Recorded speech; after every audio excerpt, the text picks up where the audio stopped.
question. Why not us? Why not us? Why not us? Why not us? Why not us? Why not us? Why not us? Why not us? Why not us? Why not us? Why not us? Why not us? Why not us? Because you got to go through us. Go Hawks. Ladies and gentlemen, please welcome America to CenturyLink Field, home of the 12s and the world champion Seattle Seahawks.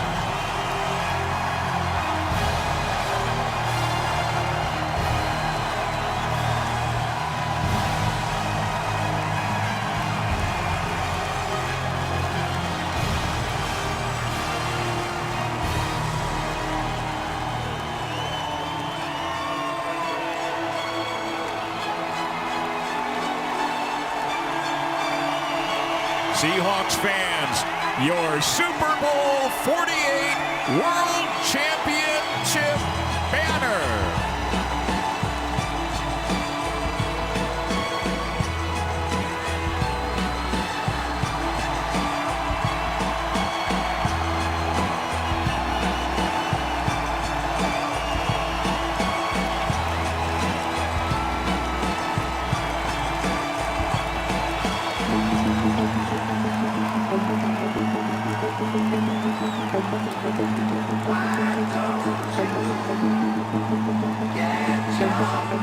Now, please welcome your world champion, Seattle Seahawks!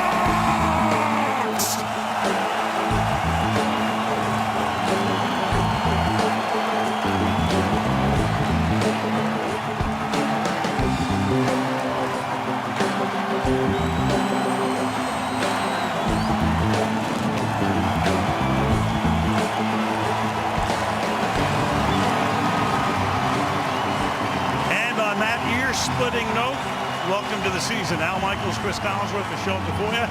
Welcome to Seattle. We all know how hard it is to repeat. No team has done it in the NFL in a decade, since the 03-04 Patriots. But these Seahawks, they're young. They have a tremendous amount of talent, and they play in this crazy sound garden where they won 17 of their last 18 games.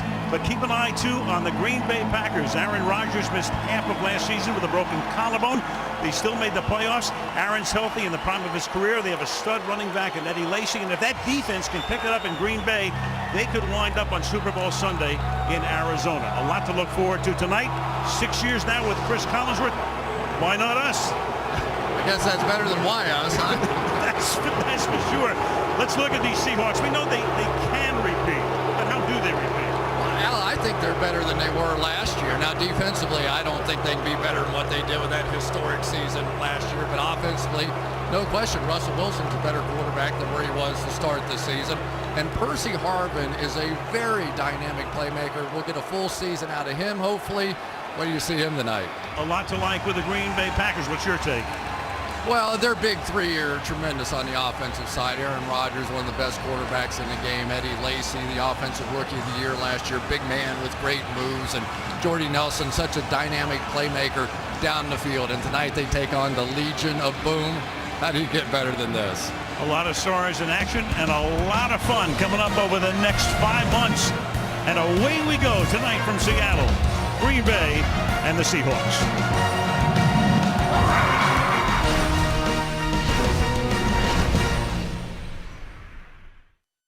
And now, to honor America with our national anthem, Republic Records recording artist, Ariana Grande. Oh, say, can you see by the dawn's early light what so proudly we hailed at the twilight's last gleaming, whose broad stripes and bright stars through the perilous fight o'er the ramparts we watched were so gallantly streaming, and the rocket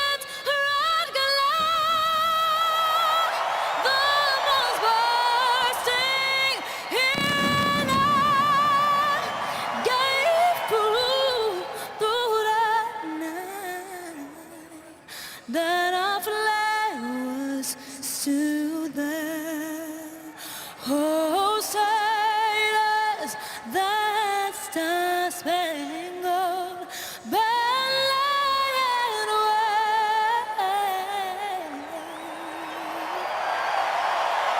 wave. For the land of the free and the home of the brave.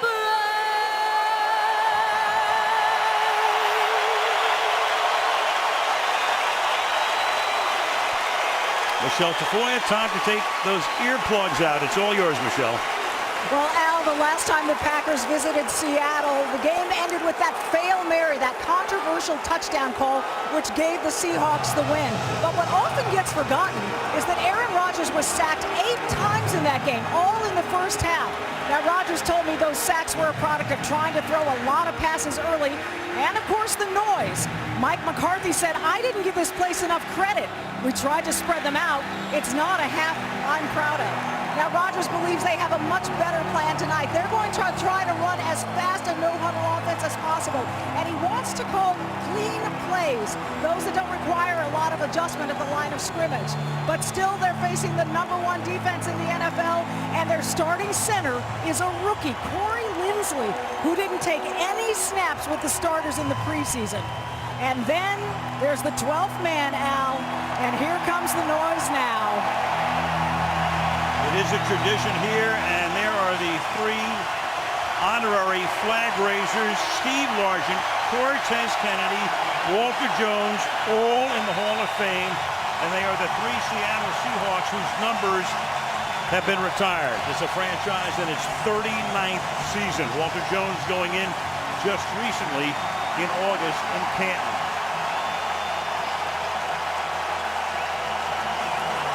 So they raise the flag. This stadium, as almost everybody knows, is the noisiest in the National Football League. About 67,000 looking on, and they couldn't wait for this day to come. It was a beautiful day in Seattle. Temperature right now is 71 degrees.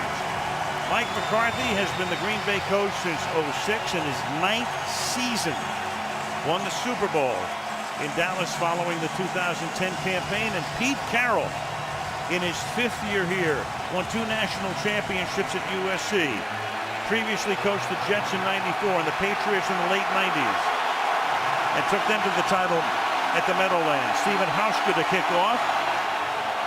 Seattle won the toss, and they have deferred, and DeJuan Harris sets up in the end zone to run back the opening kickoff. And before we can start the season, twice now the ball has blown off the tee.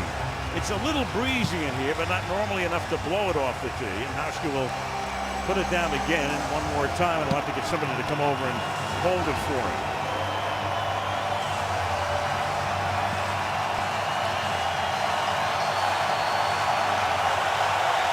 Perfect early evening. Rodgers ready to get that offense started, and we can't wait to see it.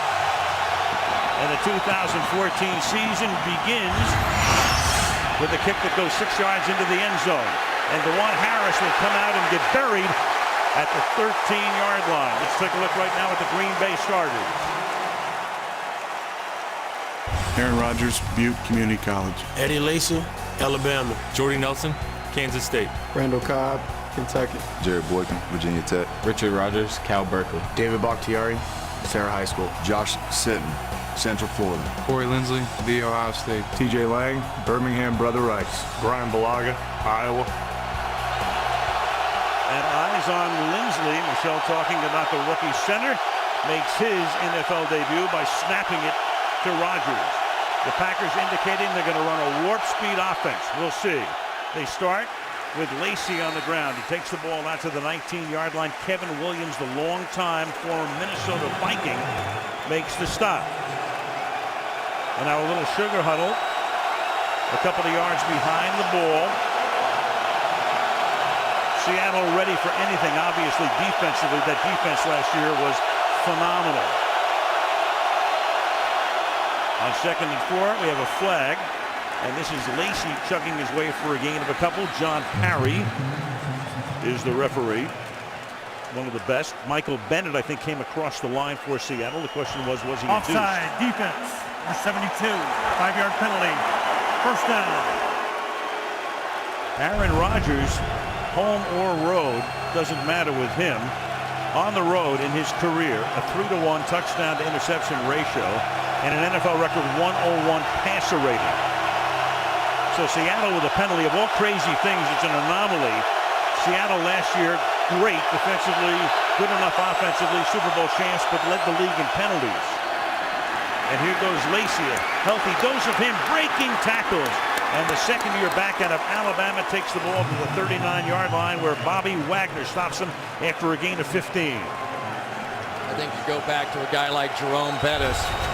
Since we've seen a guy with this kind of moves at his size, just great balance, the ability to make even defensive backs miss. It'll start for them running the football here. Picked up a lot of experience last year. They had to go to the ground game because Rodgers missed almost 8 full games. And they toss it this time to Starks. They have 3 running backs. They've got Lacey, they've got Starks, and they've got DeJuan Harris. Short gain here, 2nd and 8. McCarthy calls the plays in. So you say, why are they going so fast? They're trying to trap the big guys on the field. Right now, Brandon Mebane, Kevin Williams has been out there this entire drive, and the Seattle Seahawks are used to making a lot of substitutions. From the shotgun, set up the screen, but the pass is behind Jordy Nelson. And so that's covered well, and it's a loss. KJ Wright, the outside linebacker, taking him down. A loss of 2, it'll be 3rd down and 10. And there is Corey Linsley, who was drafted in the 5th round, played his college football at Ohio State, and gets the start tonight. On national television in the opener, snapping it to Aaron Rodgers against the best defense in the league. Apart from that, not much going on. 3rd and 10. Rodgers stepping up, buying time. It gets taken down at the 40-yard line. O'Brien Schofield makes the stop. That time they decided to spy on Aaron Rodgers, so they were just going to rush 3 and then leave a linebacker right in the middle of the field, right there, so that in case he did decide to run for it, they've got somebody in play. Tim Mastay to kick. Earl Thomas is going to run back punch this year. It's a very short kick, and Thomas fields it on the run and gets tackled immediately at the 35-yard line by Sean Richardson. So we'll look at the Seattle offense when we come back on opening night with NFL Mobile. That was the scene in the Meadowlands in February. Confetti coming down. Roger Goodell is here tonight, the NFL commissioner taking in the action. I'm sure he'll be someplace else on Sunday and maybe even on Monday when the rest of the guys get underway. They start with a short pass to Percy Harvin, who takes it up to the 39-yard line. And let's take a look at the Seattle offense. Russell Wilson from a whole pack of Badgers. Marshawn Lynch, Oakland, Ice City, California. Percy Harvin, University of Florida. Doug Baldwin, Stanford. Jermaine Kearse, Washington. Zach Miller, Arizona State. Russell Okung, Oklahoma State. James Carpenter, Alabama. Max Unger, Oregon. J.R. Sweezy, NC State. Justin Britt, LHS, MIZ. A lot of eyes tonight on the rookie over the right side, and this is beast mode. Marshawn Lynch to the 43-yard line. It'll be 3rd and 1. So Wilson, a 3rd-round pick 2 years ago, 24-8 as a starting quarterback regular season. Of course, last year took him all the way to the title with 3 postseason wins. Started his college career at North Carolina State. Still had eligibility there, but they weren't interested in having him come back for his senior year. So on he went to Wisconsin, led him to the Rose Bowl, and of course the Hawks to the Super Bowl last year. Harvin takes the quick flip and picks up the first down to the 48-yard line. Micah Hyde makes the tackle. Percy Harvin with 2 touches already. He had 2 rushes in the Super Bowl and ended up the leading rusher in that game. But anytime you can get this dynamic playmaker in the open field, you do it. He played a little running back. Dom Capers was telling me when he was with the Minnesota Vikings that they feared him as much in the backfield as they did Adrian Peterson. That's the kind of talent he has. He ran back that second half kickoff to make the score 29-0 in the Super Bowl, and that was the kill shot. Pass over the middle caught by Jermaine Kearse, who also had a good postseason. Gain of 8. Let's take a look at the Packer defense. Dayton Jones, UCLA. Latroy Guyon, Bradford High School Tornadoes. Mike Daniels, Highland Regional High School. Clay Matthews, USC. AJ Hawk, The Ohio State University. Brad Jones, University of Colorado. Julius Peppers, North Carolina. Tremont Williams, La Tech. Morgan Burnett, Georgia Tech. Micah Hyde, University of Iowa. Sam Shield, the U. And if you didn't pay much attention in the offseason, that is Julius Peppers, the former Carolina Panther and Chicago Bear. This is Turbin who gets taken down. They put Turbin in the backfield, taking Lynch out here, and he gets taken down by Matthews for no gain. You better get somebody on this guy. You leave him unblocked, he's going to run down your running back from behind. What a play. Clay Matthews had real problems with his thumb, had surgery in the offseason, and you can imagine for a pass rushing defender kind of guy, if you can't grab and pull with that thumb, it really limits you. Right off the bat, we see some of his explosiveness back. So his first play of the season, taking Turbin down from behind. Lynch comes back in now. Wilson from the gun on 3rd and 2, and the pass is deflected in the air and then intercepted, and then it's loose again. Are they going to call it an interception? No, it's going to call it an incompletion. Jones came down with the ball, but they're going to say incomplete. What a great play. I think that was Miller who went up and knocked it out. Watch this. It comes back. This is going to be an easy interception. Miller gets back on his feet and knocks that ball out. Tremendous play. Russell Wilson says thank you very much. Great play by Sam Shields initially, but then Miller saved him an interception. So Seattle's first punt off the foot of John Ryan. Randall Cobb back to run it back, standing at the 8-yard line. Nose down with backspin, and it's a short kick. And he got a flag down, running into the kicker. As a flag is thrown by Parry, Mike Daniels came in to try to block Ryan's kick. Number 76, 5-yard penalty. Automatic first down. So it's just running into the kicker, but since it was 4th and 2, that 5's enough for a first down. Right up the gut. This is an easy call. Comes right in, catches him, tries to catch him on the way down, but it doesn't do you any good. And one thing you do not need to do with Seattle is give them extra opportunities. That hurts. Mike Daniels, a really good player, Al. He is a talented guy, one of the strongest guys you'll see playing defensive end around, but that was a big mistake. Wilson now from the shotgun at the 40-yard line. This is Seattle's opening drive, and they give it to Harvin. And Harvin gets the first down and picks up a gain of 13 off a Zach Miller block. So Miller's been huge on this drive. First down. Look familiar. Here comes the jet sweep across the way here, and before the defense, you see Julius Peppers been around the league about 10, 12 years. He couldn't even figure out what just happened to him. Percy Harvin went by him so fast. This is the play. They ran it twice in the Super Bowl for 45 yards. It's still working. Harvin came over in that trade last year, but missed almost the whole season. Hip surgery. Offensive coordinator Darrell Bevel had him at Minnesota. He calls the plays. Play clock is down to 1, and they just do snap it. Wilson feeling the pressure, starts to take off, gets to the sideline. No gain. Clinton Dix runs him out of bounds. Hakeem Clinton Dix. How about that? Isn't that a great name? Fabulous. You just wonder if he told a joke, what would you do? You know, I don't know. But he is a young man he's a safety that has come over. He's going to sort of mix his way in with Micah Hyde, who's a little bit more of a cover kind of guy. Clinton Dix is a bigger guy that maybe if Marshawn Lynch gets it going, you'll see more of him. Halfway mark of the opening quarter on opening night with no score. 2nd and 10.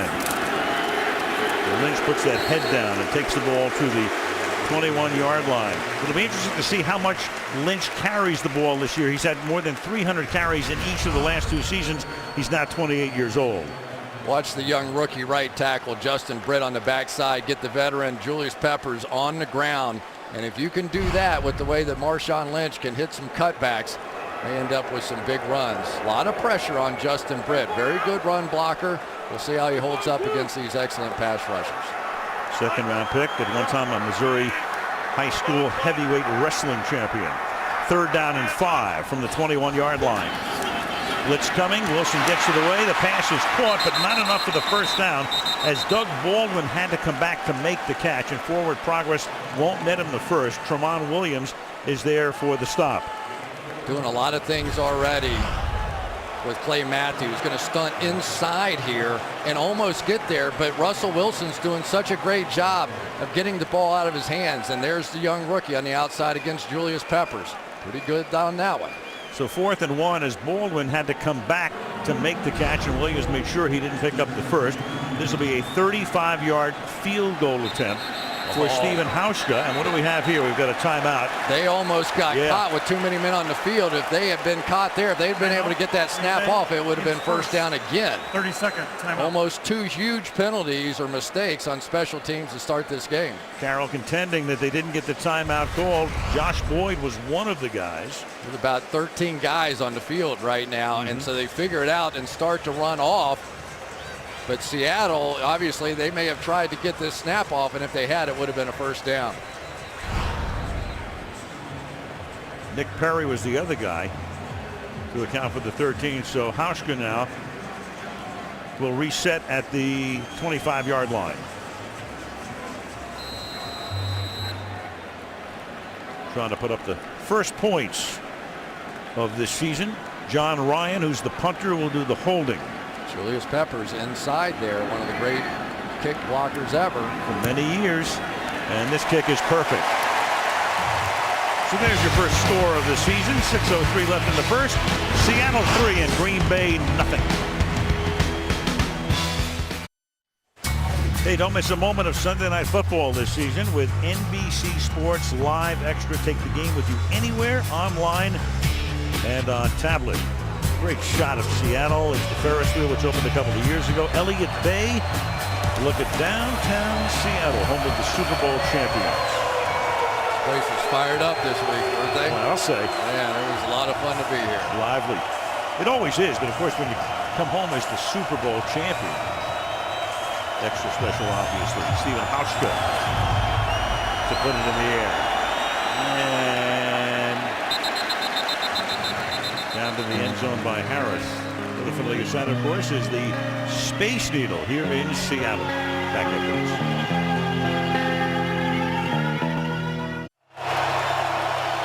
Rookie Corey Linsley found out about a week ago he was going to be the starter in this madhouse, and at least so far working against one of the strongest nose tackles in the game, Brandon Mebane.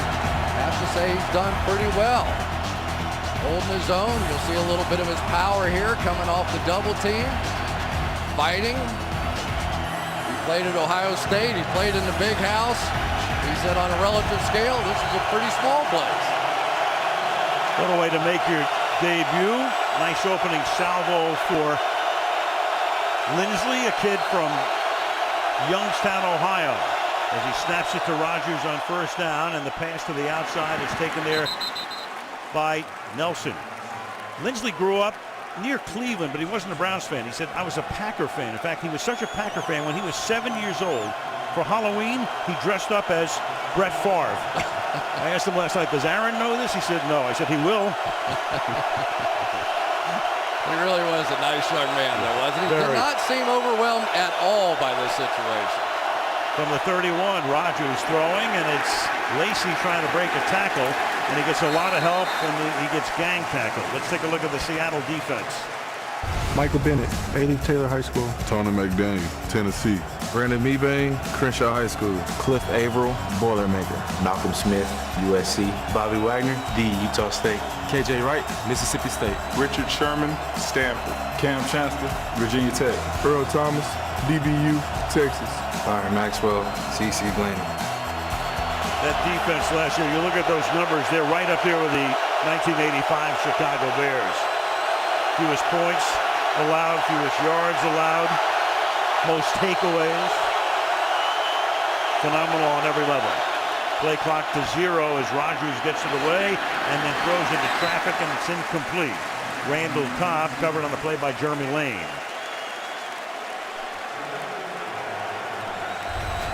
A simple little pick play trying to hit Cobb coming up the sideline. He hesitated just a minute and probably caused him a catch. I think that was a really good throw by Aaron Rodgers. But this entire game so far, Jordy Nelson has been down here on Byron Maxwell. They do not flip-flop corners here in Seattle. So basically, Richard Sherman's been out of the picture. 3rd and 14. Sliding left. Rodgers buys a ton of time, and then that pass is underthrown. Popped it. Intended for Nelson. 4th and 14. And they got a little skirmish going on back at the 15-yard line.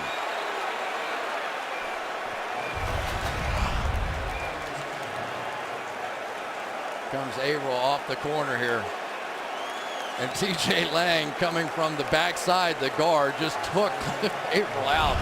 That has become very much in vogue in the National Football League. And here's Earl Thomas going to do something new this year. First punt return was 3 yards. Golden Tate no longer here. He opted for the big money in Detroit. Thomas to run back the punch. Mastay to put it in the air for the 2nd time in the game. And Thomas camps underneath it and then loses the football as he did not call for the fair catch.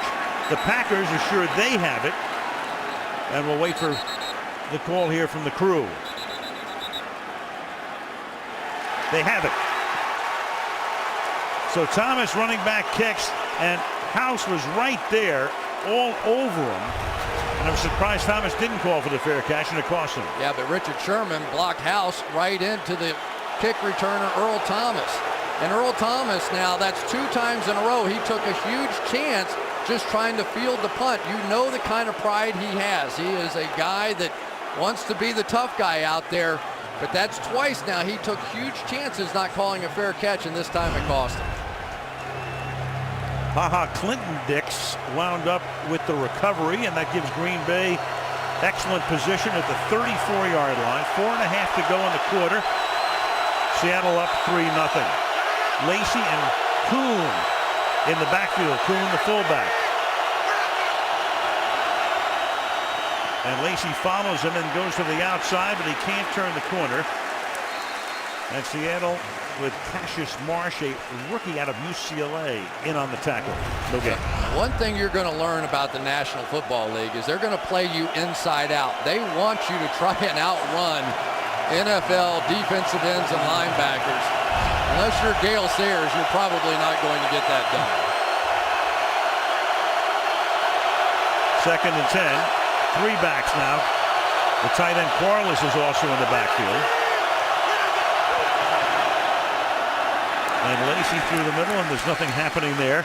To the 32-yard line, KJ Wright makes the stop. Lacey picked in the 2nd round, played for Saban at Alabama. Last year, Green Bay looking for the running game, had a concussion early in the season. They also had an off week. But then when Rodgers got hurt, they had to go to the ground game, so he got a lot of experience in 2013. And for the first time, really, now playing on 3rd down as well. He's nicknamed himself Moss because he thinks he's a receiver now. But he did not play on 3rd down very much at all last season. 3rd and 8. 4-man rush. Rodgers slides, throws, and the pass is taken in by Cobb. Does he have the first down? It's right there on the yellow line. They're going to spot it, and it should move the chains, and does. Aaron Rodgers just so good moving to his left. It's such a tough throw.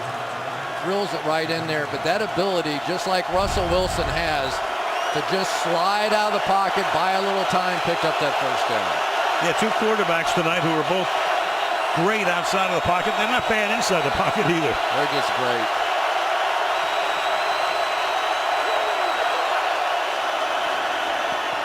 And Rodgers to the left side again, and this is Nelson. And he'll make it 1st down and goal for Green Bay. Byron Maxwell came in at the end of last year and played really well, but because Seattle does not flip-flop their cornerbacks, they're able to get their best receiver, Jordy Nelson, on Byron Maxwell anytime they want it. And basically, Richard Sherman's on the other side against Jared Boykin, their number 3. Now they stack the backs here. Rodgers to take it out of the shotgun. Fakes the handoff. This is Nelson, and Nelson's stretching for the goal line, and he's out of bounds at the 2. Tackled by Maxwell. I mean, this game plan has not been too complex so far. Maxwell comes up, they go to that back shoulder or comeback. He plays off a little bit, they just raise up and let Jordy Nelson try to make a play. Second down and goal.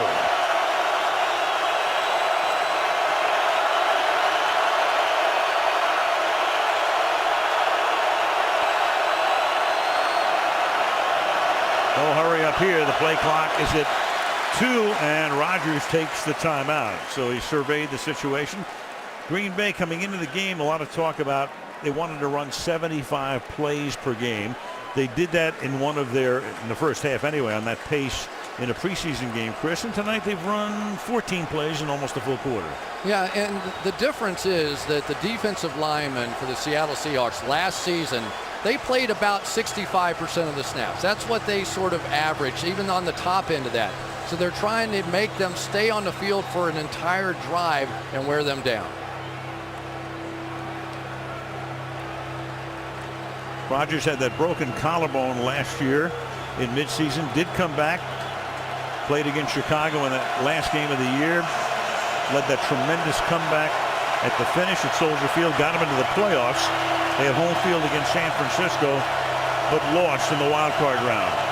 Sometimes defenses forget about John Kuhn in these situations on the goal line. He scores a lot of touchdowns catching the football down here. Now they have Mike Daniels in the backfield, so they put the tackle in there. There he is behind right guard, and they give the ball to Kuhn, and he reaches out and is in for the touchdown. Line judge coming in to say he was able to stretch out before forward progress was stopped, and in go the Packers. Well, you just think that he's going to hand the ball to Lacy the other way. Let's make sure he crossed the plane here. Yes. I don't think he was ever down. His knee was never down. I guess they never blew the whistle for momentum, and then clearly leaned it across the line. All scoring plays automatically reviewed. Yep, he's across the line. Any part of the ball over any part of the goal line. That's 21 regular season touchdowns now for that man Kuhn. None of them longer than 10 yards, but that's what he does. Comes in short yardage and does it here. So far, special teams mistakes leading to both scores. Mason Crosby for the extra point. So what set it up? It was the muff punt. Thomas put it on the ground, and the Packers take it in for the first touchdown of the season. 7-3 Green Bay. Well, Mike Holmgren was here for a long time, and there's a guy, of course, who was on both sides in this game. Green Bay took them to a Super Bowl, had a street named after him. Took Seattle to a Super Bowl in Detroit against Pittsburgh after the 05 season, which they lost 21-10. And the kickoff goes through the end zone. So Seattle will get the ball. 1:25 to go in the quarter, with Green Bay up by 4 on opening night. Well, that's a nice pair to draw to. Julius Peppers coming over from Chicago. Clay Matthews, drafted a few years ago by Green Bay. Take a look at some of those numbers. 8 Pro Bowls for Peppers, 4 for Matthews. Would have made a 5th appearance probably had he not had the broken thumb on 2 occasions last year. And the defense is on the field right now as the ball is handed off with the flag thrown. Marshawn Lynch for a gain of a couple. Going to hold against Seattle. Yeah, Clay Matthews is saying it's on Justin Britt, the rookie. He immediately snapped around. Offense, number 68. 10-yard penalty, first down. Here's right here, going to kind of hook him around the neck, shoulder area, and got the call. One thing that Russell Wilson's done a nice job of, at least so far, is he's getting the ball out of his hands really quickly.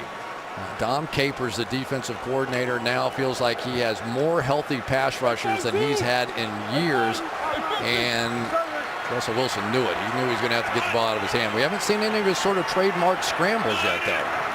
First down and 20 now. Trying to get some breathing room.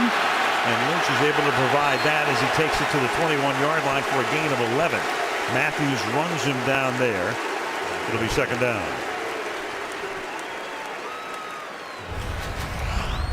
One of the real pleasant surprises so far this preseason has been the play of these two guards, J.R. Sweezy and James Carpenter. James Carpenter on the other side is a guy that, I don't know, maybe wasn't always in the best of shape, came back in just great shape, number 77, and they feel like that he really has a chance to be a star in this game, but J.R. Sweezy's been great as well.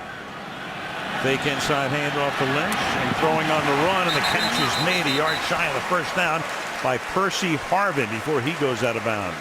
So they've turned a 1st and 20 into a 3rd down and 1 as the clock will tick down and probably end the quarter before they get another play off. You know, sometimes as a quarterback, getting out of the pocket just kind of gets you in the game. And somebody with the mobility of Russell Wilson, I think that'll help him here early. And that is the end of the first quarter. Green Bay 7, Seattle 3. This kickoff special resumes from Seattle after these messages.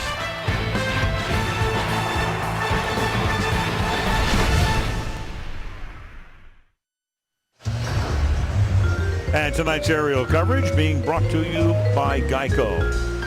Start the second quarter in Seattle. Al Michaels, Chris Collinsworth, and Michelle Tafoya on a beautiful opening night.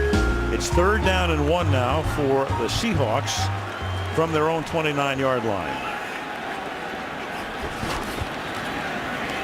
And the ball is handed off to Lynch, and he will pick up the first down. A gain of 7, Morgan Burnett running him down.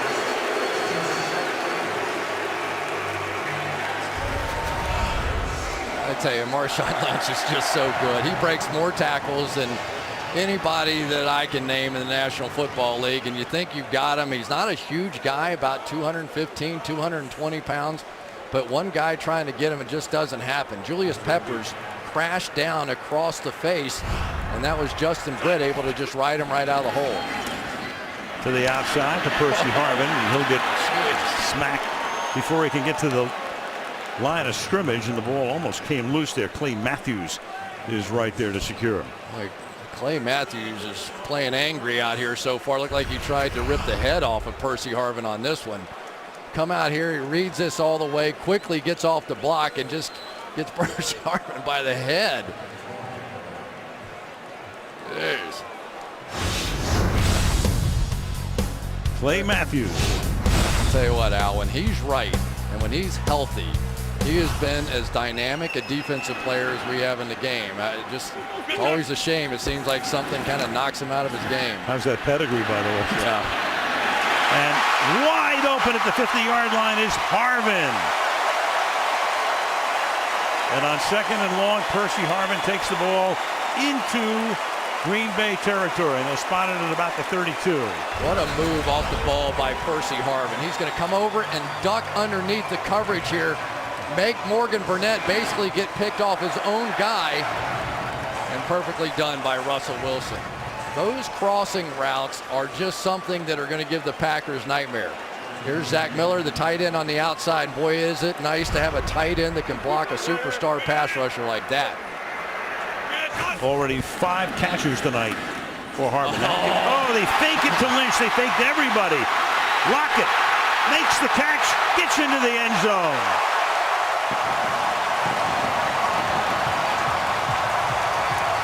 Oh, baby. Beautiful ball handling. They took a page out of Auburn's playbook. The read option, pull up and throw it down the field. The corner came up to get Russell Wilson, and he just dumped it right in behind him. Sam Shields thought that was just a read option, so he was going after Russell Wilson. Russell Wilson pulls it down and throws a touchdown pass. Great play design. And Clinton Dix misses the tackle. Could have stopped at about the 5. They take the lead, Hauschka, to kick the extra point. 2 minutes into the second quarter. For the Seahawks, back-to-back 33-yard plays. A Harvin reception, the Lockett reception. And just like that, Seattle takes the lead over Green Bay, 10-7.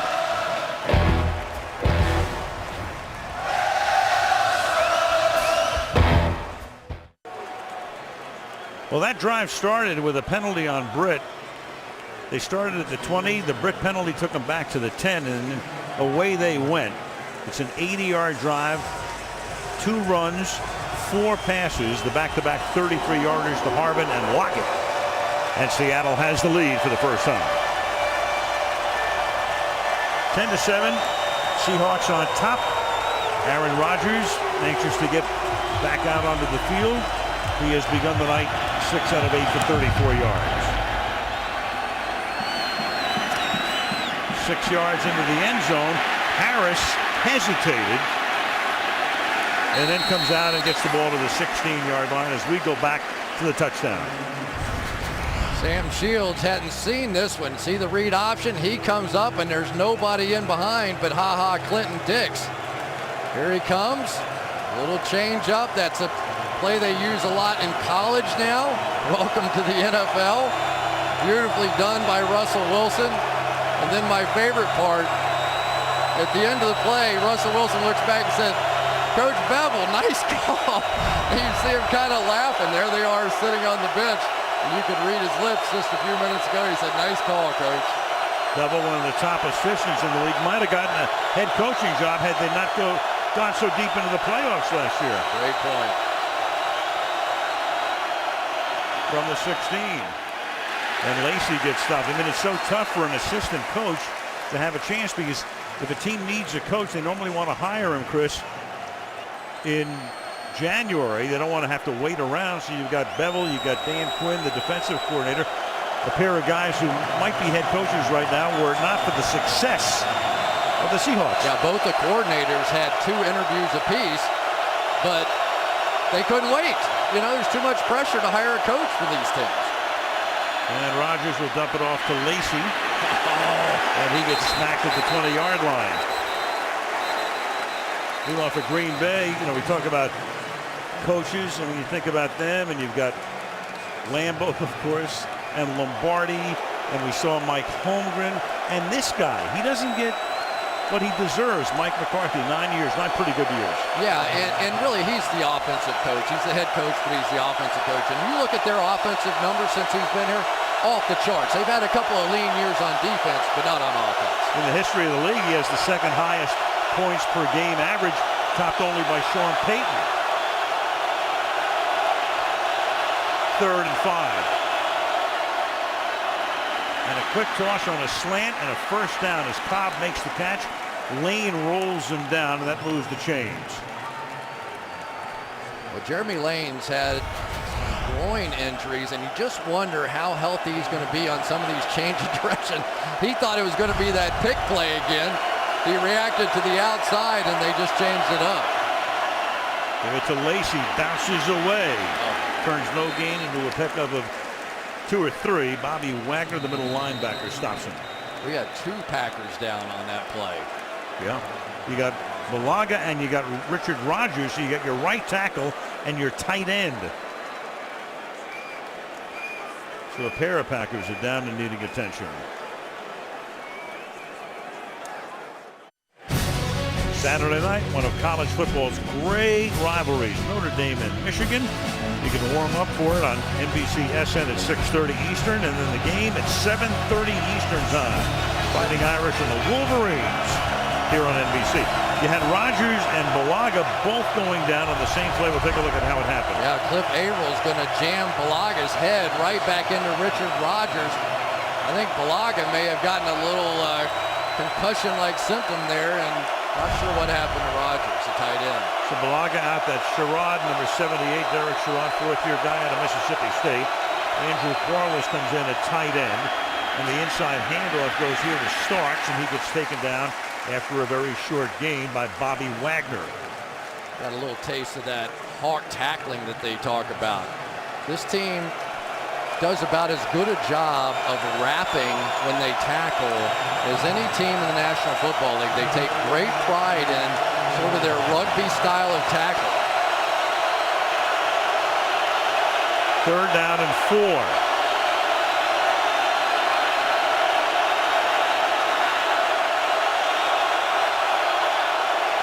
Pretty tough to run an offense at warp speed in this ballpark. Play clock at 4. Handoff goes to Starks, and he takes it out to the 44-yard line. So the backup back, you've got Lacey, of course, is number 1, but Starks can do the job. Found out about that in the Super Bowl a few years ago, and DeJuan Harris is number 3. Yeah, and he had a great year last year. 5.5 yards per carry, 3 touchdowns over 20 yards. Rodgers protected well, slings it to the outside, and that's Parlis making the catch. Out of bounds he goes. Cam Chancellor with the tackle. Aaron Rodgers, he's about as good as it gets right now. I mean, we've lived in this whole Brady and Peyton Manning era, and they're still great, but he came along a little bit later, but he's right up there with them. There's no question about it, and his mobility separates him a little bit. He can throw as well moving left or right or in the pocket, and just such a dynamic playmaker, has been for a long time. Got to throw Drew Brees in there as well. 2nd down and 8. And Starks gets taken down. Gang tackling again. Everybody going to the ball. 3rd down and 5. I'll tell you, you have to start throwing Russell Wilson in there as well. First 2 years in the league, over 100 quarterback rating and a Super Bowl trophy already. I'll take my chances with him in his career. Don't forget Andrew Luck. We'll see him on Sunday night. Indianapolis against Denver. 3rd and 5.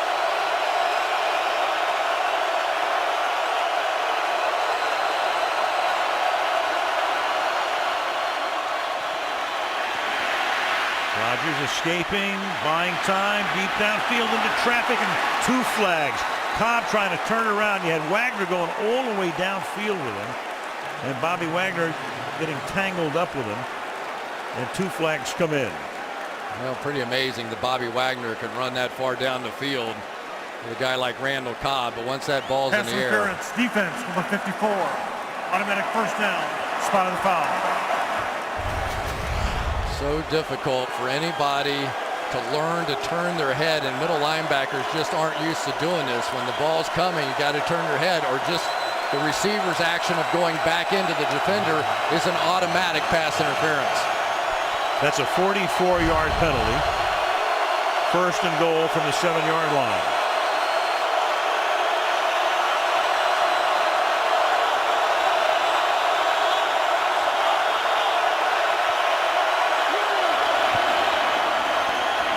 To the outside. There's Cobb, and he's going to get wrapped up immediately by Lane.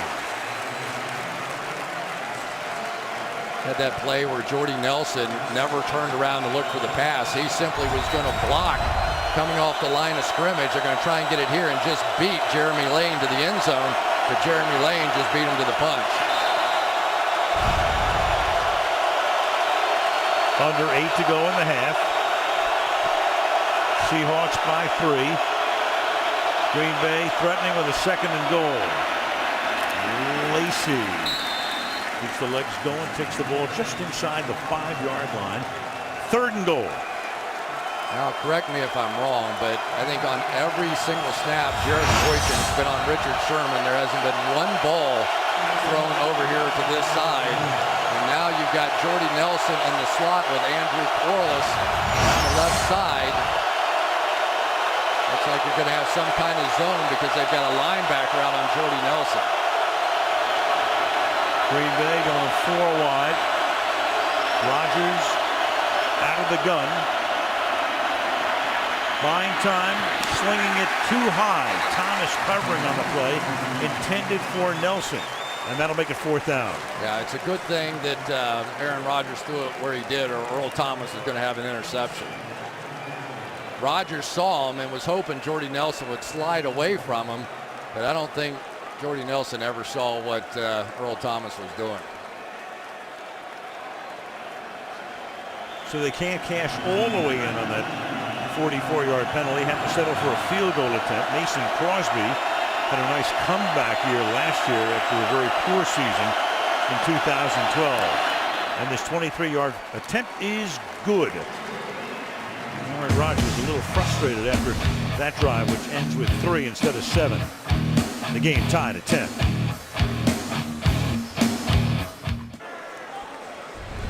Russell Wilson can do it from outside the pocket. His 2 years in the league, 1,821 yards and 17 TD passes. That's the most in the NFL outside the pocket, and inside the pocket he ain't bad either. And only 2 quarterbacks with a 100+ rating inside and outside the pocket over the past 2 seasons, and the other is a guy we're going to see on Sunday night. The incredibly mobile Peyton Manning. Yeah. That was one, as soon as that one came up, I was like, say, what? Wait a minute, who was that? He just is good everywhere, I guess. Home and road, too. At the goal line, Percy Harvin looking for some room. It's spun around again, but is able to run it back to the 30-yard line. What a difference he's going to make this season. That Percy Harvin is a special player, and so is this guy, Russell Wilson. One of the things he's really worked on is quickening up his release time. .33 is about as good as it gets. We've seen a couple down around .30. He's been pretty consistent at .33. You'll see the throwing motion. Pretty much straight up, maybe a little loop at the bottom, but he gets that ball out of there very quickly. And so far, these pass rushers really haven't had the chance to get to him, but we also haven't seen a lot of his scrambling where a lot of his trademark plays come from. Very efficient, only 1 incomplete pass to this point. In the pocket this time, going deep and reaching for it, and one-handing it is Zach Miller, the tight end. Great catch. Zach Miller is going to be out there working against Clay Matthews, and I thought this thing was overthrown all the way. Look at that catch. Beautiful. Zach Miller doing it, blocking on these guys, and now receiving over the top. Did he get his hand under it? I think he did. To the line quickly, and now Wilson's going to escape, gets away, and then throws it away. Outside the pocket, just threw it in the stands. Josh Boyd put the pressure on that time. You know, one of the things for young quarterbacks is that they just have to develop some trust in their receivers to make plays like this. Give them opportunities. These guys are brilliant pros, and I think Russell Wilson fully understands now. Every once in a while, just give guys like Zach Miller or Percy Harvin or Jermaine Kearse some opportunities. Think back to Jermaine Kearse and that 4th down play in the championship game. Jeez, what a play that was. Big postseason for him. Good for Miller, too. 2nd and 10. Fake it to Harvin. Pressure put on, flag is thrown. And Harvin winds up with the ball, and we'll see about the penalty. Julius Peppers is there for the tackle. John Parry making the call here.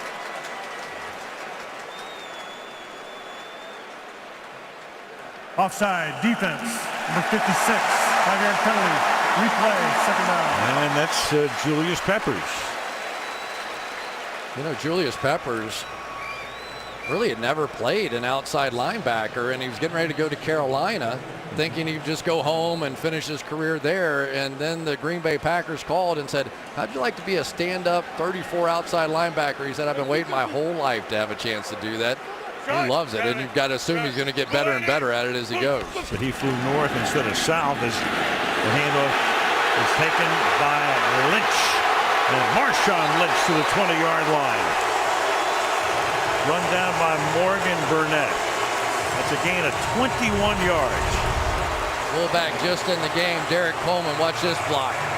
Sits out the inside linebacker, gets the angle there on Brad Jones, and there goes Marshawn Lynch. And if you're a defensive back, that is the last thing you want to see coming down the field. Look at this monster.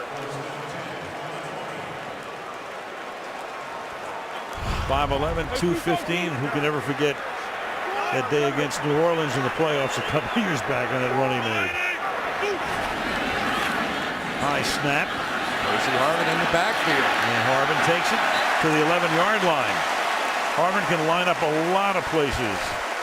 One thing you probably won't see him do is take a direct snap. Then again, who knows? Well, here's what happens is he comes out from the outside. Defensively, you think you're looking at an empty set, a pure pass situation. All of a sudden, Percy Harvin comes in the backfield. They hand him the ball, and he runs like a running back. Harvin comes out, 2nd down and 1. Leave the fullback in here, Derek Coleman.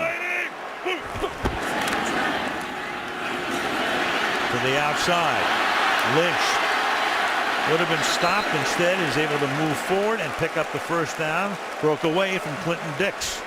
Clinton Dix is finding out the NFL is a little different than the SEC. As good as Alabama and their opponents are, as a safety, you hope you're going to make this tackle, but not many people do against Marshawn Lynch. And Don Capers knew it. He said, if we try and tackle this guy with one guy, it's going to be a long night for us.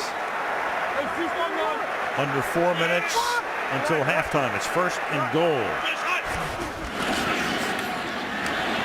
Lynch cutting it back. In he goes for the touchdown.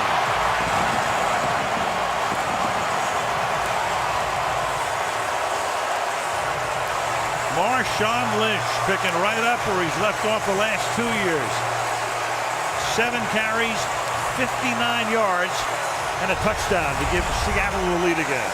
Little read option here, but you're going to have a kick-out block on the front end against Matthews. He never sees it coming and can't get there on the backside, and Lynch just walks in. Luke Wilson throwing a nice block. Steven Hauschka for the extra point. And the Seahawks that time go 70 yards in 6 plays, 4 of them on the ground, 2 through the air. And as we open the 2014 season, it's 17-10 in favor of the Super Bowl champions.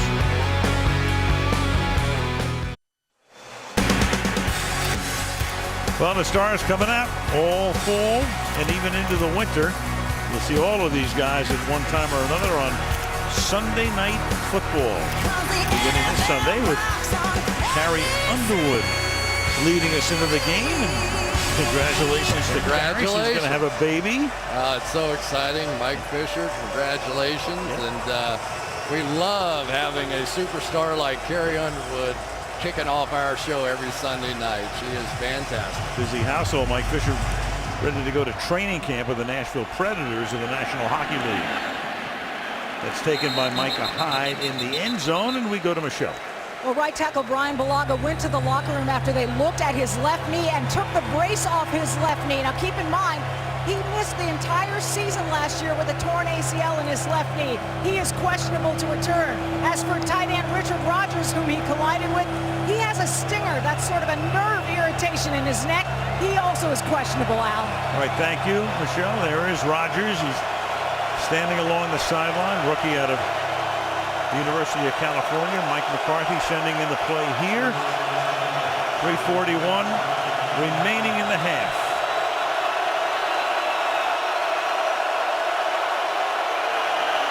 And Rodgers hanging in the pocket, and then he throws to his tight end, Quarles, for a gain of 18. It was interesting hearing Aaron Rodgers talking about Andrew Quarles. He said, you know, he's a guy that doesn't always look that great in practice, and you don't think that much, then you get him in the game, and he just keeps making plays. Getting a chance now because of the injury to Richard Rodgers. Been there a while. Drafted in the 5th round in 2010 out of Penn State.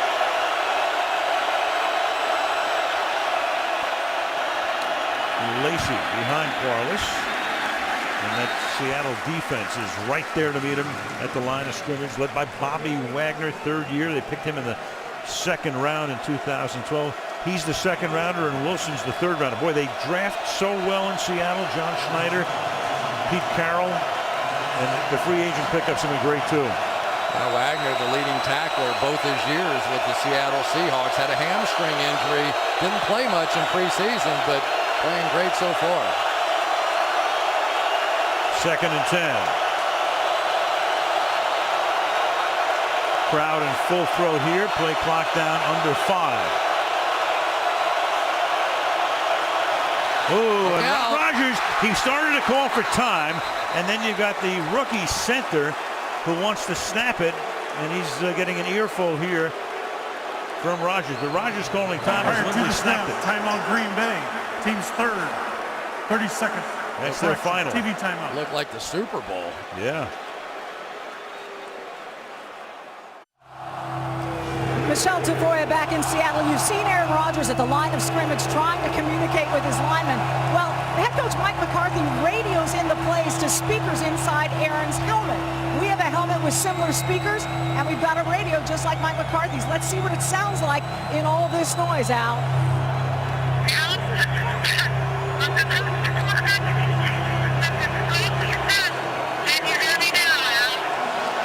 Sounds like grunge to me. I'm not a quarterback. It's 3rd down and 10 after the timeout, which Rodgers just did get, and then he has to dump it over the middle, and Starks is able to lunge for the first down. So a big first down pickup here on a 2nd and 10, and that's going to take us to the 2-minute warning. You're unbelievable. Wow. It's been a long year. 2-minute warning, 17-10 Seattle. Toyota halftime coming up. D'Antoni and Rodney checking in. Their thoughts on the first half, and then Bob and Hines will be here to take a look at Sunday night's matchup in Denver. The Colts and the Broncos as we look at Mount Rainier outside Seattle. And back we come with 2 minutes to go. And a 1st and 10 at the 49-yard line. Hawks up by 7. And Rodgers gets it away quickly. Fast release. Quarles makes the catch. Gain of about 6. Rodgers very much under control now. Obviously, you want to milk this clock all the way down. You don't want to give the Seahawks a chance to have the ball back, but you need points on the board because the Seahawks deferred and will get the second half kickoff.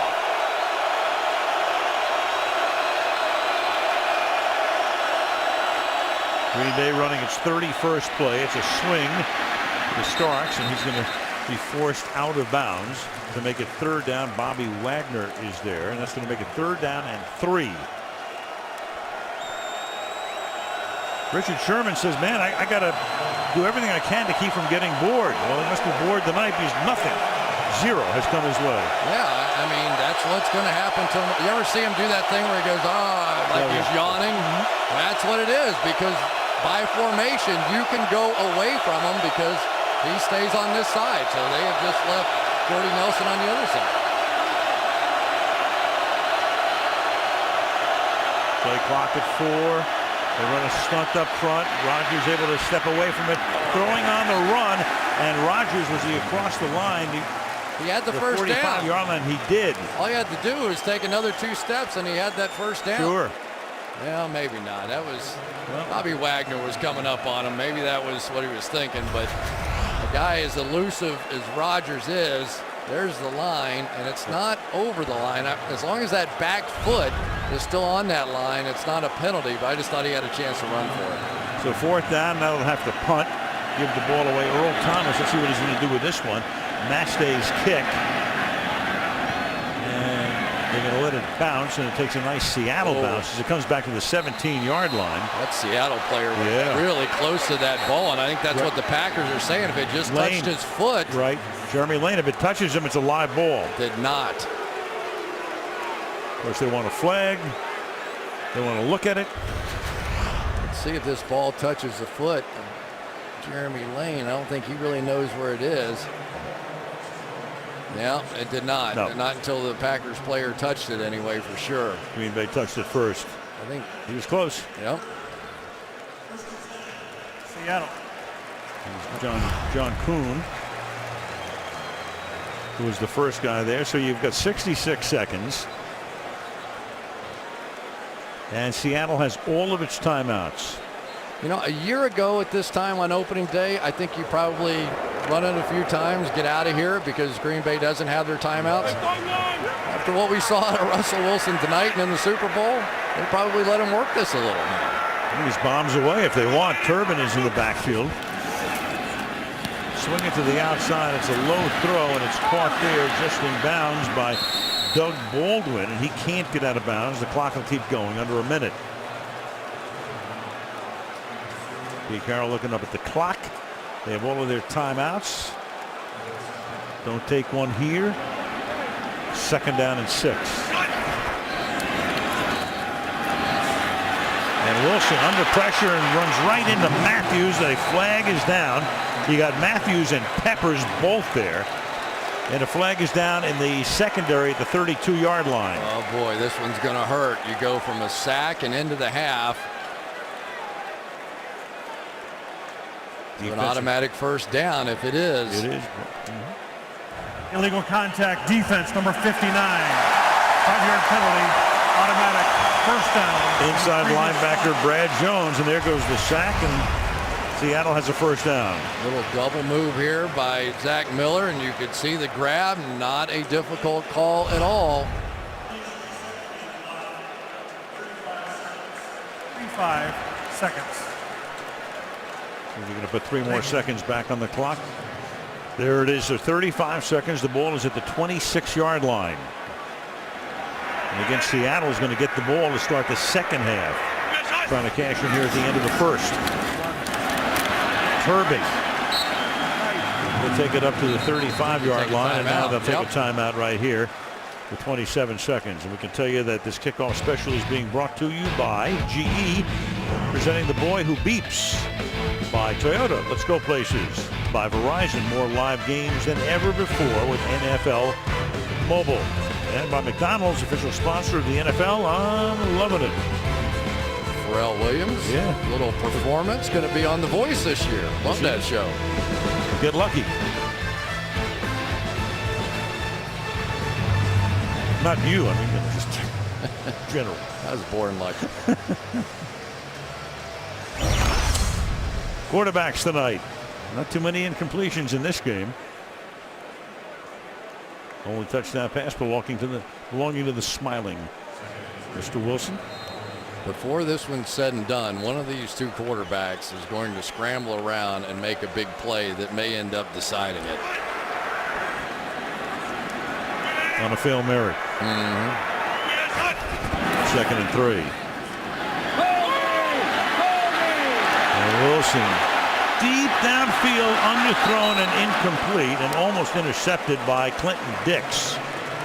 Doug Baldwin got behind him, but Clinton Dix had position. Incomplete, 3rd and 3. Nice play by Clinton Dix here. He is going to be right here. And when Wilson moved to his right, his hope was that Clinton Dix, the young rookie, was going to go with him. He did not. Held his ground. He's missed a couple of tackles tonight, but perfect coverage there.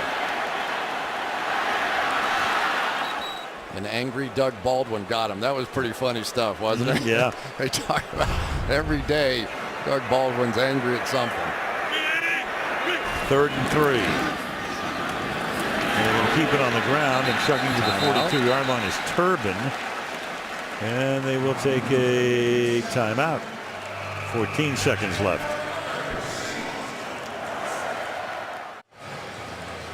14 seconds left. Seattle would need a good chunk of yardage to afford Hauschka the opportunity to tack on 3 more. Hauschka's career-long 54, so they need to get it somewhere around the 35-yard line to give him a realistic chance. Need about 25 yards here as Wilson gets ready to take it out of the shotgun. 4-man rush.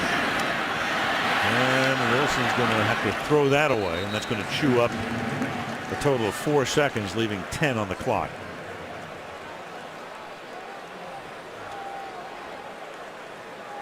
I'll tell you, the pass rush of the Packers is starting to have a little impact. Justin Britt, the rookie, on the outside, and Julius Peppers kind of throws him aside as Russell Wilson starts to go. And on the other side, Russell Okung, who's coming off that toe surgery in the offseason, and he's just getting back into form. So we'll keep an eye on this as we go.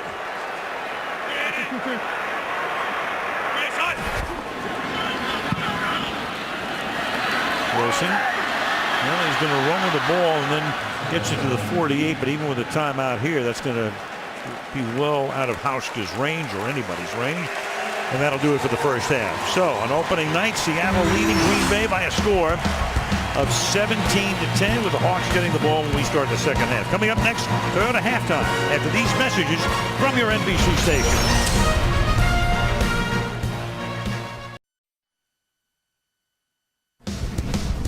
Welcome to the Toyota halftime. Let's go places. At halftime, the Seahawks lead the Packers 17-10. Hines Ward coming up, but first, Dan Patrick, Tony Dungy, and Rodney Harris. Dan. All right, Bob, thank you. It pains me to give you credit, Rodney, but in the pregame you said you didn't want Earl Thomas back there returning punts. He's back there because Golden Tate went to Detroit, so you didn't like it, and you ended up with a muff punt. And Dan, I also said that he's the best free safety in the league. I never said that he was the best punt returner, but I saw him warming up. He didn't look comfortable back there. He dropped one. And also, Hines Ward pointed out, Richard Sherman is always on the defensive left. They put Jordy Nelson on the other side and worked on Maxwell. But the thing that impressed me about Green Bay was the physical play of the offensive line. It hasn't always been like that. No, they pounded it in here, got the lead early, and they have been very, very physical. Now, let's look at Seattle, because we weren't sure how much offense or how much defense Green Bay was going to have, but how much offense Seattle was going to be able to put up here. What have you seen so far that's a little bit different with Seattle? Well, what they wanted to do, they wanted to get Percy Harvin involved really early, and that's what they did. They got him the ball in so many different ways, whether it was a jet screen, whether it was a handoff. Dan, they come out, he's so versatile, they line him up in so many different places. And then it starts with Marshawn Lynch. That physical running style, getting people to play the run, sets up this. This is new off the read option. Running play, not there, but now I can throw it when the defense reacts. And this is what they try to do. They try to come out with all these trick plays, and they wear you down with Marshawn Lynch. Now when you've got to play the whole field, they can give it to Marshawn, big cutback lane, because of the read option pass. Seattle's offense is playing outstanding. He gets stronger as the game goes on. Okay, what do you expect second half? Start with Green Bay. Green Bay, I expect them to do the same thing. Stay patient. Don't get away from the run game. Don't come out here and try to spread this team out and pass the ball 30, 40 times. Run the football. What's Seattle do? Well, Seattle is doing a good job of keeping Aaron Rodgers in the pocket. They're going to keep feeding Lynch and keep feeding Harvin. All right, guys. Coming up, look ahead to the Colts and Broncos on Sunday Night Football. But first, it takes a lifetime of work and dedication to become one of the greats. And this week, Coach T catches up with two of his finest recruits ever. Seahawks 17, Packers 10 at halftime. Meanwhile, Sunday night on NBC, the Broncos host the Colts in Denver. It's the second time Peyton Manning will play against his old team and his successor, Andrew Luck. And last year, in the midst of memorable seasons for both clubs, when Manning went back to Indy after an emotional scene before the game, it was the Colts who took care of business. Indianapolis can now say thanks for the memories. Welcome to the land of luck. Anytime you're matched up against Peyton Manning, it is an eye-opener. I've resigned in my mind that it's part of the job. All the way for a touchdown. Little coming out party for a guy that doesn't need one. Things change, and I have transitioned into this second chapter of my football career, and the Denver Broncos have helped me with that transition. There's the record 51st touchdown pass. Way downfield, and T.Y.'s got it. He's going to score. It's the second biggest comeback in NFL history. Peyton throws. Touchdown, Demaryius Thomas. Denver, the champions of the American Football Conference. Okay, Hines Ward, storyline here. Wes Welker suspended 4 games for PED use. Now that came just on the eve of the season practically. Losing Eric Decker in the offseason was one thing. You have a chance to figure out what to do. This is a double blow. Oh, it is, no question. But the huge blow has to be Wes Welker, because Peyton Manning loses his go-to guy not only on third down, but in the red zone. And in a short period of time, I don't know if he can establish that rapport with anyone. What can they do? Well, Emmanuel Sanders is a guy that I've played with. You can put him on the inside. He does have experience playing in the slot. It's just difficult to put a rookie in that slot position, because your slot position is normally your quarterback or the wide receivers. All right, Hines, we'll see on Sunday night. Tomorrow on the Today Show, live from Denver, NBC and the NFL begin a season-long celebration of fans across America.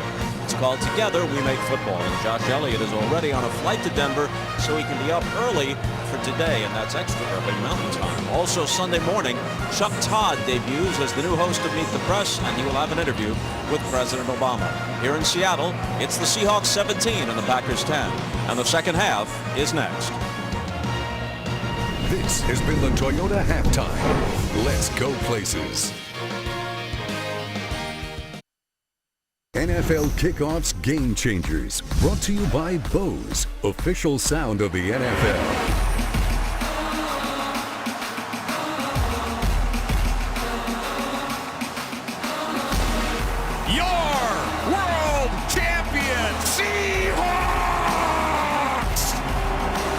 Matthews is playing angry out here. Lockett makes the catch, gets into the end zone.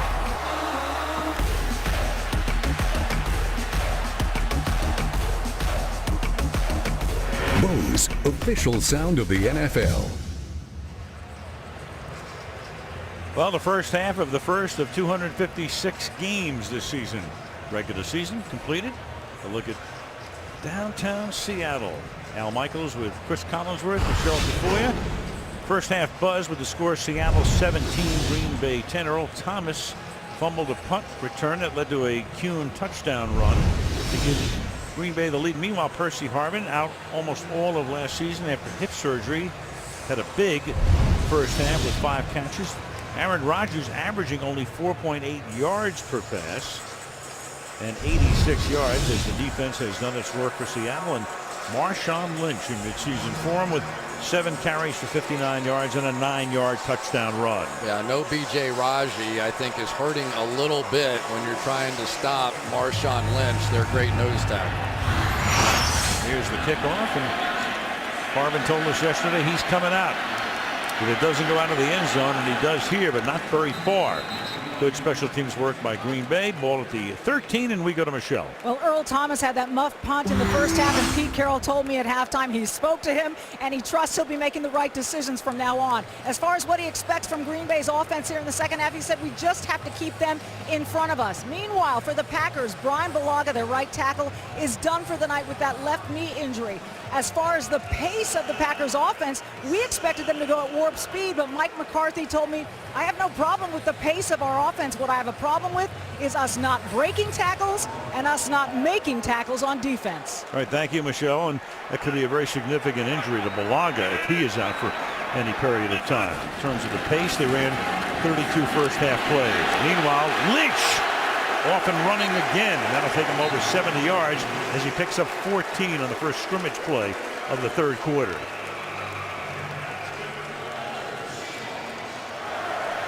Talk a little bit about Big James Carpenter right here and what he's been able to do. Just so much better conditioned, and that is a big man he pushed out of the way. Mike Daniels there, probably as strong a defensive lineman as they have, but so far the big three of Seattle is outplaying the big three for the Green Bay Packers, at least offensively. From the 28, looking for room, swinging to the outside. There he goes again, and that's a 10-yard gain as Peppers finally runs him out of bounds. So Lynch right now, the linchpin of this offense tonight. Beast mode, 9 carries, 82 yards and a touchdown. Yeah, these two backs are pretty similar. They're powerful guys and they can run you over, but they also have that great quickness in the hole. I mean, that is a lot of moves for a guy the size of Marshawn Lynch. He gets a blow. Turbin is now the back, and here he goes up to the 41-yard line. He would be the second or third back as the season moves along. They also have Kristen Michael, who was drafted in the second round out of Texas A&M last year, but he's inactive tonight. Just watch the moves inside the hole. That's what makes a great running back. Everybody always, they turn on, you know, the combine and they want to watch a 40-yard dash time and oh, did he run 4.3? And so who cares?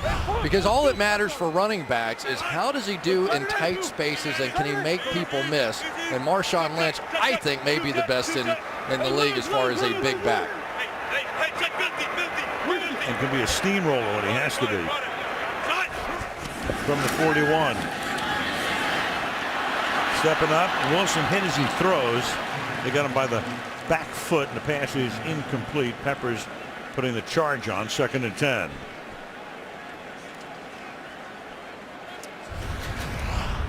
Julius Peppers coming around the edge on Russell Okun, a very good player, but again, a little rusty because he's coming off of that toe surgery.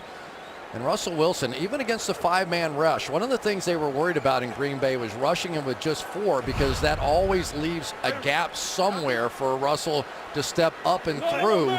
And so now they've been bringing some 5, looks like a 3-man rush this time, though. Oh, here they go. They're coming. They blitz 2. Wilson gets it off. Is contact there? Is it incidental or what?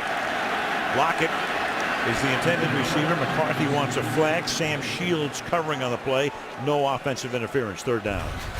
I tell you, Sam Shields has what I call cocky speed. He's a guy that's not afraid to get in your face. He turns around, and I don't think that is interference, although they're supposed to be tough on the defensive backs and the receivers this year with all that I don't know that we had one holding call on Brad Jones, but this hasn't been called anywhere near like it was in the preseason.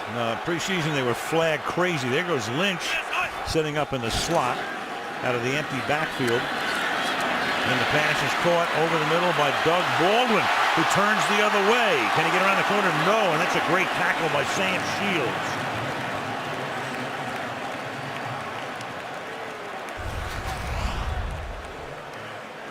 Just wonder if Doug Baldwin had any opportunity here to turn it up the field at any time. He thought he might be able to outrun one more, but Sam Shields, one of the fastest guys in the NFL, caught him by the shoelaces. And made sure he didn't get the first down. It's 4th and 4.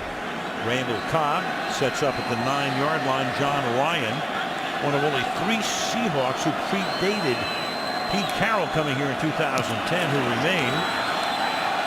With backspin on the punt, fair catch is called for and made at the 14-yard line. Green Bay gets the ball for the first time in the second half when we come back to CenturyLink Field. Tonight's kickoff special being brought to you by Bose, official sound of the NFL. By the new Samsung Galaxy S5, that expect think is here. By Mercedes-Benz, experience truly great engineering today at your authorized dealer. And by DirecTV, if you call yourself a sports fan, you gotta get DirecTV. Scenes from February. Hawks came home, Lombardi Trophy with them, Richard Sherman, hundreds of thousands of people to greet them, and the banner unveiled tonight. Now Green Bay. First possession, second half, 14-yard line. Rodgers in the pocket. Off the fingertips of Nelson, intercepted by Byron Maxwell. Flag is down, and Maxwell will get tackled inside the 10-yard line. Shoving and pushing afterward. A flag is down, and John Parry to make the call here. And the Seahawks offense is already coming out onto the field. There is no foul in the play. Flag was thrown instead of the beanbag. All right. To get so many things going, he threw the wrong item. It's one of those you just kind of throw it into the hole of the zone, and Aaron just let it a little too far. And for Byron Maxwell, it's what he did last year. He got to play in the last 5 games due to some injuries and suspensions, and all of a sudden he had 4 interceptions in those 5 games. So at some point, maybe Richard Sherman does get a chance.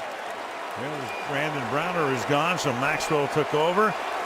In here tonight, starting on the other corner.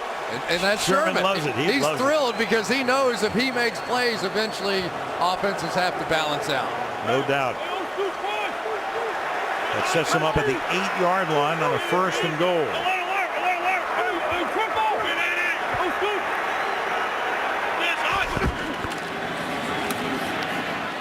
Wilson keeps it, throwing, incomplete. Kearse was the intended receiver. Williams covering.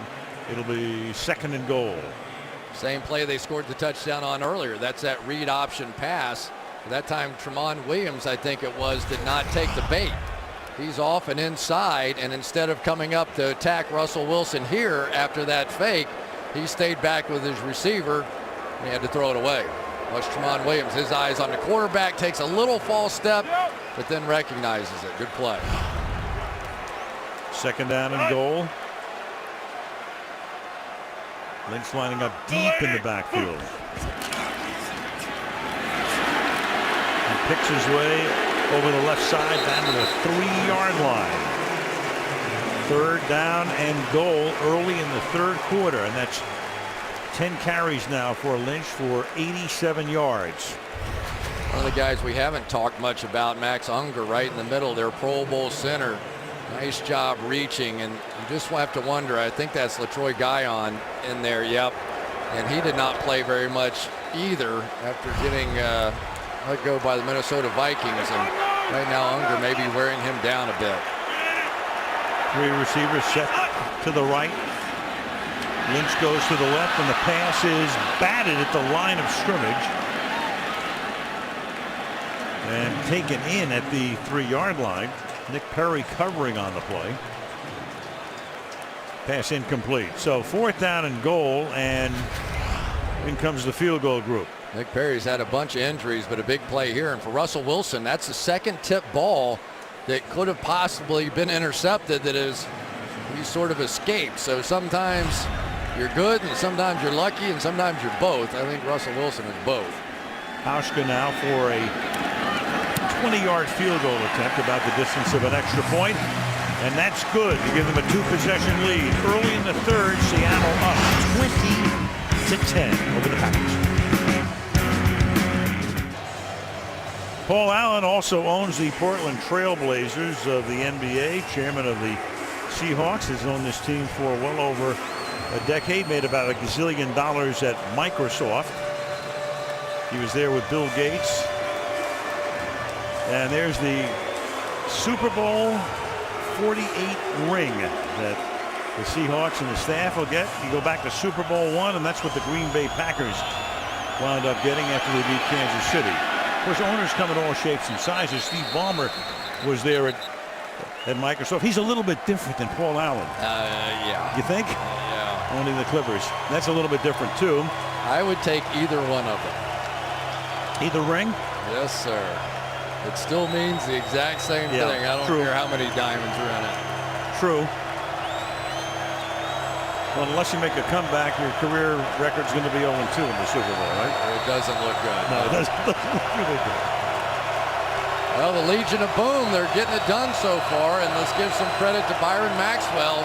He's been picked on tonight, but so far Jordy Nelson has not been able to come up with those big plays. And for the first time all night, Jordy Nelson is over on Richard Sherman now. Jordy Nelson, 4 catches, but for only 31 yards tonight. They toss it to Lacey. He's trying to get out of the backfield and does, but not for very far. Gain of 2 before he's forced out of bounds. It'll be 2nd down and 8. And you know, this offensive line now for the Green Bay Packers is dangerously thin. We don't know what's going on with Balaga just yet, but he's had a lot of injury issues. And Don Barclay is on IR already. J.C. Treader, the starting center's out. And that was definitely a concern for Aaron Rodgers, how thin they're getting up front. 2nd and 8.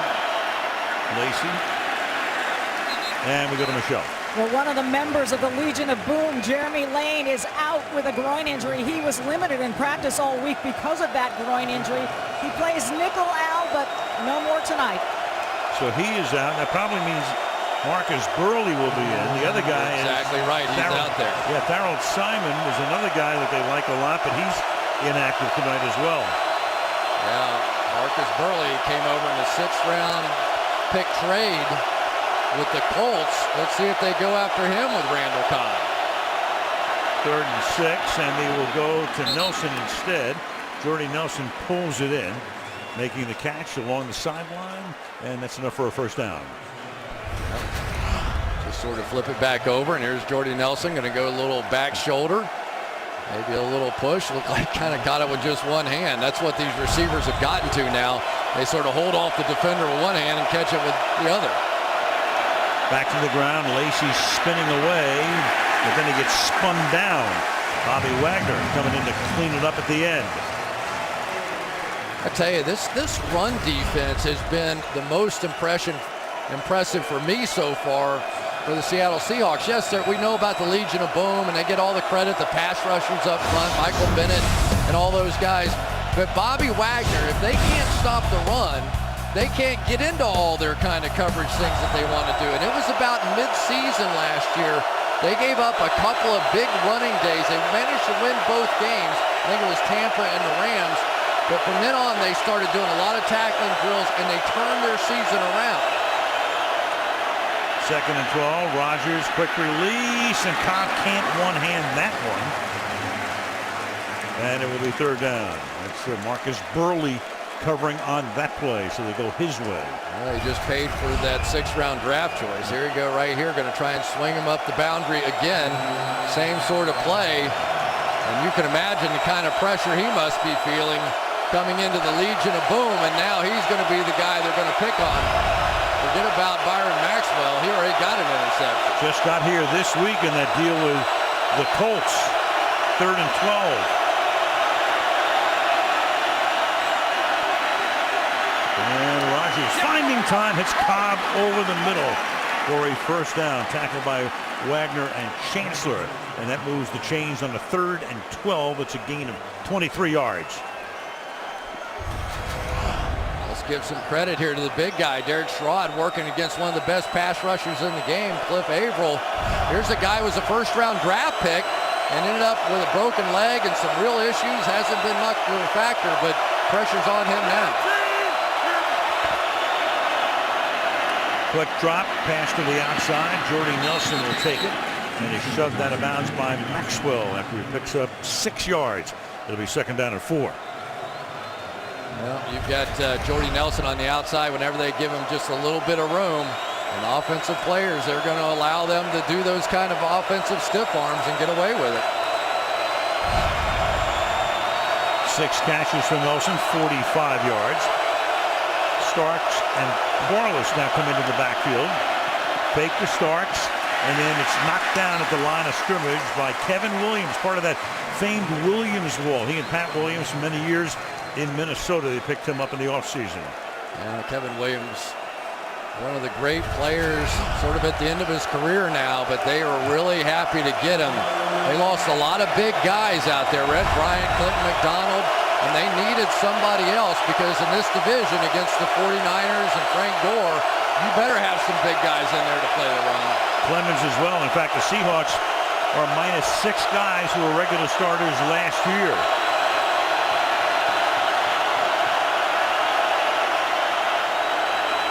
Rodgers hanging in, getting out, surveying, all the way across the field and broken up at the goal line. Intended for Nelson. Maxwell staying right with him and not giving an inch. It'll be 4th and 5. Boy, I tell you, Aaron Rodgers showed his arm strength. He was all the way outside the numbers on the right, and Jordy Nelson sort of threw up his arm all the way back to the left, and he almost got this thing in there. Thought there was a little chance for maybe pass interference. Let's see the very end of this play. Good job, though, by Maxwell, getting his head around, so no interference. So 4th and 5, McCarthy says, I want that play clock restarted because they're going to line up to go for it on 4th and 5. Will they snap it, though, here? They do. And Rodgers almost gets sacked and then does get sacked. Cliff Averill. So they gamble, they go for it midfield on 4th down, and Seattle's going to get the ball in great field position. 7 minutes left in the 3rd quarter on opening night. Hawks by 10.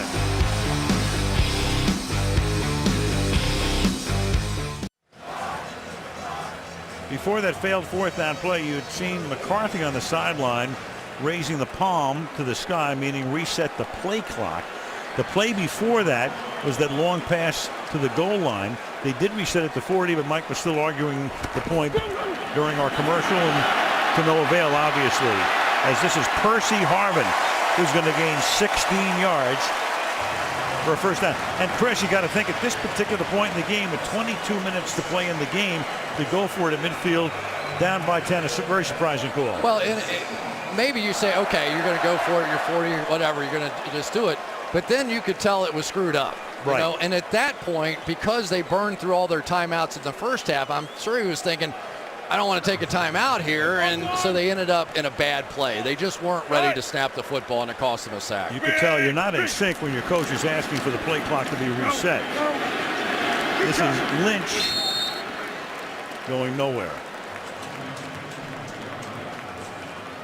Now, this Nick Perry's come back in here today and it ended up having a pretty nice game. He's had a lot of injuries during the course of his career, but the feeling here is that they have so many different guys they can rotate in and out. Not a lot of defensive linemen, but a lot of guys that can play multiple positions. It's Mike Neal and Nick Perry and Julius Peppers. They can move them up, they can move them down, and they really feel like that versatility is going to give them an edge throughout the year. Play action on 2nd and 9, and the pass is incomplete. Tramon Williams breaking it up. And boy, you know, when you got a guy like Marshawn Lynch, you're going to use a lot of play action, and Wilson did last year and will this year as well. We talked a little bit about Nick Perry. We're talking about jamming guys coming off the line of scrimmage. That would be that. These are grown men out here. And these grown men On the Green Bay side, we need a win. Here comes the walk around. 3rd and 9, and it's Lynch swinging to the outside, but they sniffed that one out, and Clinton Dix makes the tackle. Now they had nobody in this amoeba defense with their hand on the ground. Look at it, everybody's standing up. Now who's going to come where? There they go, come around there, and Clinton Dix comes up. Makes a nice play. So let's give some credit to Green Bay's defense. That could have very easily been a big turning point after going for it on 4th down, and they get the stop. Absolutely, that's exactly what they needed. Now they're going to get the ball back, still down by 10 points. John Ryan in his 9th season. Sending it down to the 10-yard line, and a fair catch was called for there by Randall Cobb. Under 5 to play, 3rd quarter, opening night. 20-10, Seattle. Lake Union, there are the houseboats, and there is your Super Bowl MVP, one Malcolm Smith. Had a great postseason. Intercepted that pass against San Francisco up the Sherman deflection, and now Rodgers is going to lose the ball, and it's loose in the end zone, and covering it up to at least save 5 points in the end zone is Derek Sherrod. Michael Bennett came in, the sack fumble, and then at least with a flag now down at the end of the play, for the moment, at least he saved 5 points. For Derek Sherrod, this is going to be a long night. This is starting to look like the Super Bowl. The Denver Broncos simply could not handle the outside pass rush of the Seattle Seahawks, and it's starting to look more and more and more like that here.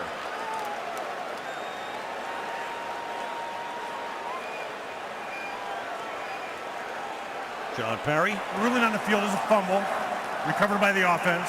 By rule, that's a safety. After the play, unsportsmanlike conduct, offense, number 69. That penalty will be assessed on the ensuing kickoff. That's the tackle, David Bakhtiari. Michael Bennett so fast, but also great with his hands. Watch him sweep the hands away of Derek Sherrod and come in and strip the ball out. It's one thing to get the sack, it's another to get that ball out. And Michael Bennett, anybody you talk to from the Green Bay Packers, they said he is the guy that stirs the drink here, that when you get him going, bad things happen. And ever since Brian Bulaga went out of the game, that's been a mismatch against Sherrod. Well, Bennett had 8.5 sacks. Bennett was the guy who started his career here, but didn't last long, went to Tampa, and then they brought him back. He had like 9 sacks or something in Tampa, and somehow he got out of there. And he comes back here, and he becomes a multi-millionaire now. He was fantastic last year. You can play him outside, you can play him inside at D-tackle. You get him against some of those guards, it's just not fair. It's sort of like back in the Super Bowl days with Justin Tuck, when they first put him down inside. So now instead of a free kick from the 20-yard line, it's half the distance to the goal. And the kickoff, the free kick will come from the 10-yard line, and Harbin will have an opportunity, in all likelihood, to run this one back. Be careful now. Percy Harbin backed up. Wouldn't feel real good about this situation. And he's going to run up and field it on a high hop. And pretty good coverage there by Green Bay to surround him and take him down at the 47-yard line. But again, Seattle starts this drive from midfield. You know what's interesting, Al, is that jet sweep that they've been running Percy Harbin on. Super Bowl, they never stopped it. In this game, they never stopped it. Yeah, 3 times for 38 yards. You can pick up 13 yards per carry. Ain't bad. What a factor he's going to be if he can stay healthy this season. Well, it's part of the reason they could let Golden Tate leave town. Sidney Rice also retired in the offseason. Even another one of their wideouts. And Wilson will gun it over the middle and fighting his way, trying to get that first down, a little bit short though. Gain of about 9.5 over the middle would be tight end Zach Miller. Take a look at Percy Harvin. Of course, I think played in one regular season game last year, then had the huge Super Bowl. Any way they can get him the ball in space, that's the goal. Here's a little jet sweep, and it happens so fast, defenses don't even know where the ball is. Now you get him up the field, and Morgan Burnett just couldn't even get his hands on him. And this guy is just going to be a huge difference maker for the world champions. Second and a short yard, and they give the ball to Turbin. And that's a first down. Peppers makes the tackle. Under 4 minutes to go now in the third quarter. I'll tell you the other guy, Al, that we haven't even talked about is Paul Richardson. He was their top draft pick, even though drafted in the second round. MVP from Colorado, and they talk about him and the speed that he has is frightening. And Russell Wilson says his hands are even better than his speed. Looks like a center fielder or a shortstop making plays on the ball. 6 feet and just 183 is Richardson. He's not that. He's thin. Lynch gets away from Jones for the moment. He takes the ball to the 35-yard line, and Marshawn is on his way to a triple-figure night. I mean, almost on every carry now, he has at least one broken tackle. On that one, there were two. And when you're playing defense and you get a guy, most running backs are going down. They played that pretty well. They got a guy hit him in the backfield, Brad Jones, but he couldn't get him on the ground. So now it's, 2nd and 6. Lynch 93 yards. Wilson on that roll. Completes the pass. That'll be a first down. And again, it's Miller.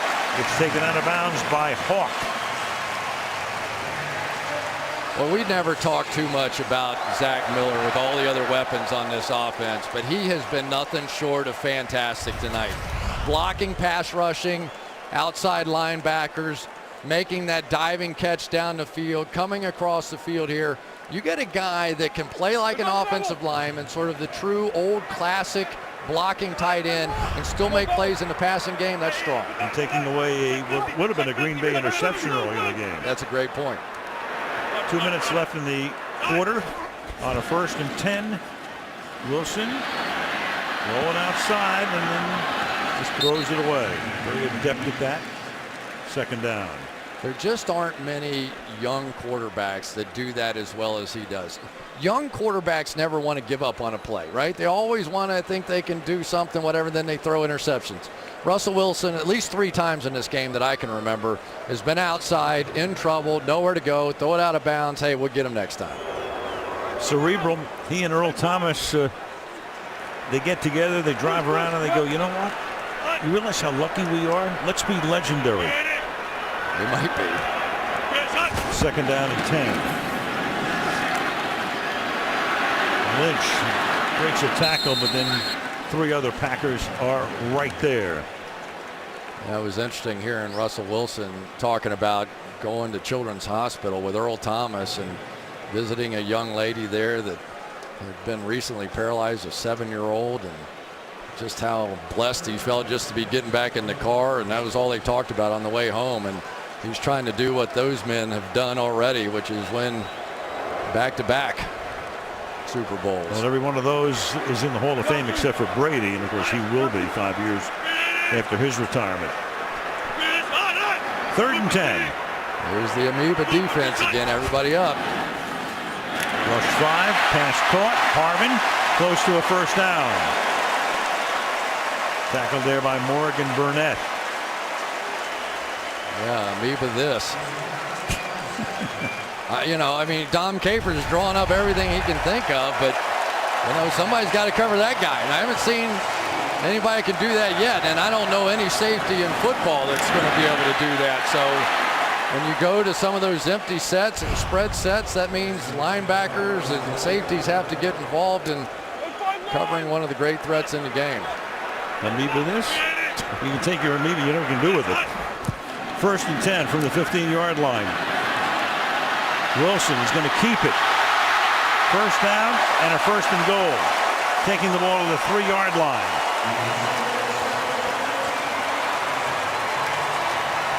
There's that 4-man rush again, and if you're going to do it, there's going to be a gap.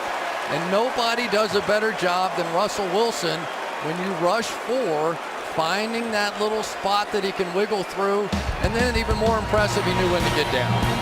End of 3, 22-10 Seattle, and they're threatening. Back after these messages.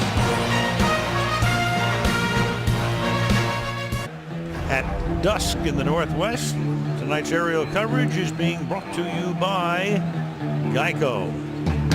Al Michaels, Chris Collinsworth, Michelle DeFoya, the first of 256 regular season games in the NFL. It's a 12-point game, and Seattle trying to make it more on a 1st and goal from the 3-yard line. Lynch, the running back, they got the fullback in there as well. There goes Marshawn into the end zone again for a touchdown.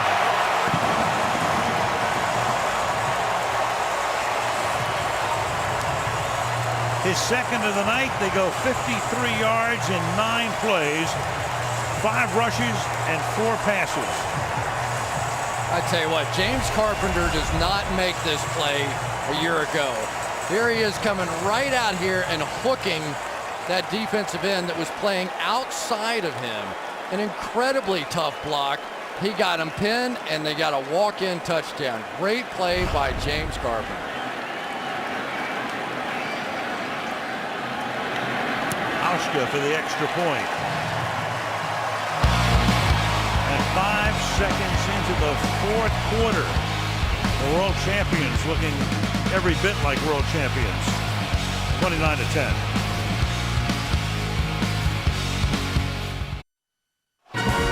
Sunday night is football night. We go to Denver from here, and in 72 hours, Sunday night football. It'll be the Colts and the Broncos. Football night in America getting things started at 7 Eastern time. Big opening weekend in the NFL.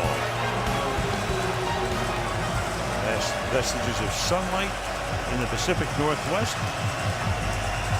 And a rockin' night in this park, Century Link Field, home of the Hawks since 2002. Out of the end zone comes Micah Hyde. And he'll get tackled at the 18-yard line. So a long road ahead. Seattle has scored 19 unanswered points and lead 29-10.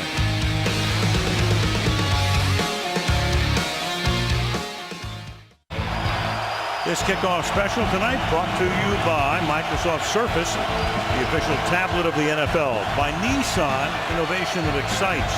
By Corona, inviting you to find your beach. And by AT&T, mobilizing your world. The Boeing Factory here in Seattle. Boeing Field, not far from this stadium, maybe a 10-minute ride, and back we come into the ballpark with Green Bay down by 19, and Rodgers throwing, and it's caught for a first down by Jordy Nelson up at the 33-yard line. The exact same play that they threw the interception on. Just threw it right into the gap between the linebackers. One of the problems you have when you play against a Seattle team, their linebackers are so athletic and get such deep drops, it really creates problems for your passing game. And so far tonight, Aaron Rodgers, everything's been underneath. Has to be, I guess. Little dump off here. Lacey. Whoa. Goes right into Chancellor. You don't want too many of those battles, but he did there and picks up the first down. Well, that gives you some idea what kind of man Eddie Lacy is. Cam Chancellor, probably the heaviest hitting safety in the game. Watch this collision on the back end here. Chancellor comes up, free shot, stands him up, but can't get him on the ground. Nice play by Eddie Lacy. Cam Chancellor's laid some of the biggest hits I've ever seen in football on people. Green Bay needing a quick strike to get back in it. And Lacy spinning away again. Not very far this time. Got away from Chancellor once again to the 48-yard line. Aaron Rodgers, normally a downfield passer, but tonight when you look at his numbers, passing by distance, he's thrown only 4 balls more than 11 yards. He's 16 of 19 underneath and 2 of 4 beyond 10. And no yards after the catch. That's what makes Seattle so great. They don't miss tackles other than the one you just saw. And this is a team that can pass rush, so you got to get the ball out of your hand quickly. Blitz coming. Rodgers feels it, throws. That's caught by Cobb. And Cobb takes the ball into Seattle territory to the 39-yard line. Gets wrapped up there by Burley. This course, Marcus Burley is going to take on a bigger and bigger role in Seattle. We already know they don't flip-flop their corners. So they tried to pick on Maxwell a little bit, but now you bring in a new guy, Marcus Burley, and if you're going to have a shot, probably you're going to say, all right, I've got to take my shot, Randall Cobb, against the new guy. Rodgers flushed out, chased. Starks had to reach back for it. Next to nothing, and there's a flag down. Holding, offense, number 69, 10-yard penalty, first down. That's David Bakhtiari. Yeah, I think he was holding Bruce Irvin. Good to see Bruce Irvin back in after that hip surgery. That's all they need around here is one more pass rusher. He's had a few holding calls over the last year. You see kind of the grab around the shoulders, and that's what they call it. But Bakhtiari was really a find for him last year. Rookie started all 16 at left tackle. Very rare. Now, here comes the front four. Michael Bennett down inside over your guards.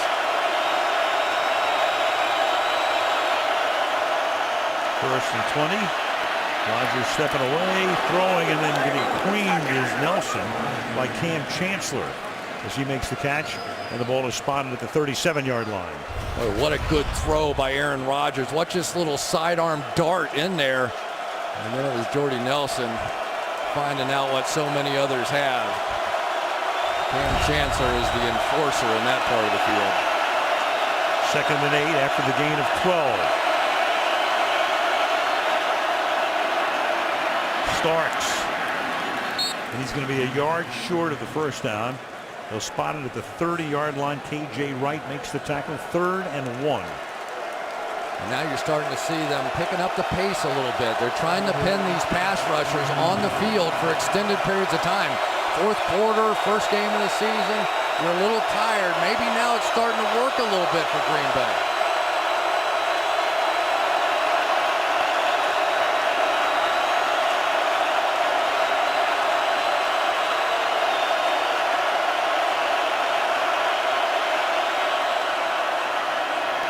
Rodgers throws, and that will move the change. The ball taken by Nelson. Jordy to the 20-yard line.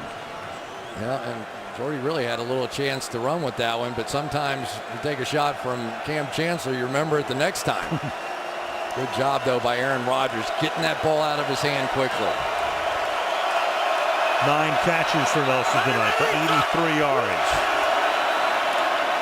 Starks on the ground, spinning away, looking for room. Gets to the outside. Boy, he turned a lot of nothing into something and takes the ball inside the 10.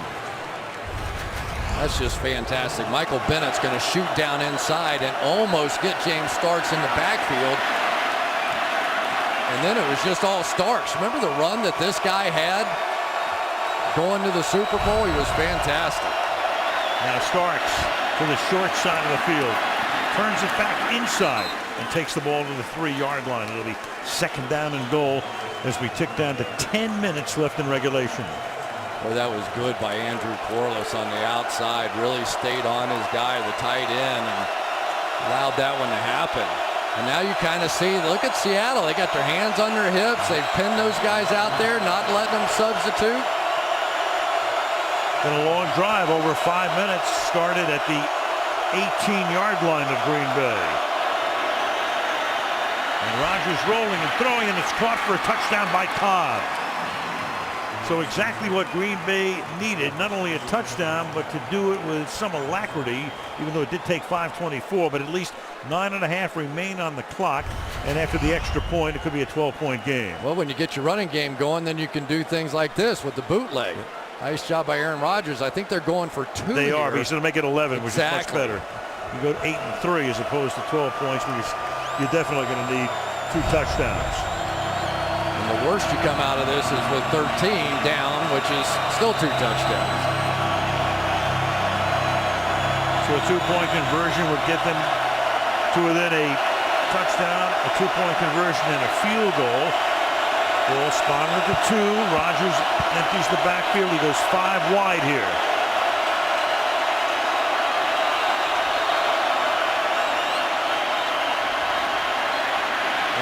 Pump fakes and then throws, and the pass is incomplete. Intended for Quarles, so it's a 13-point game with 9:31 left in the fourth quarter in Seattle, 29-16.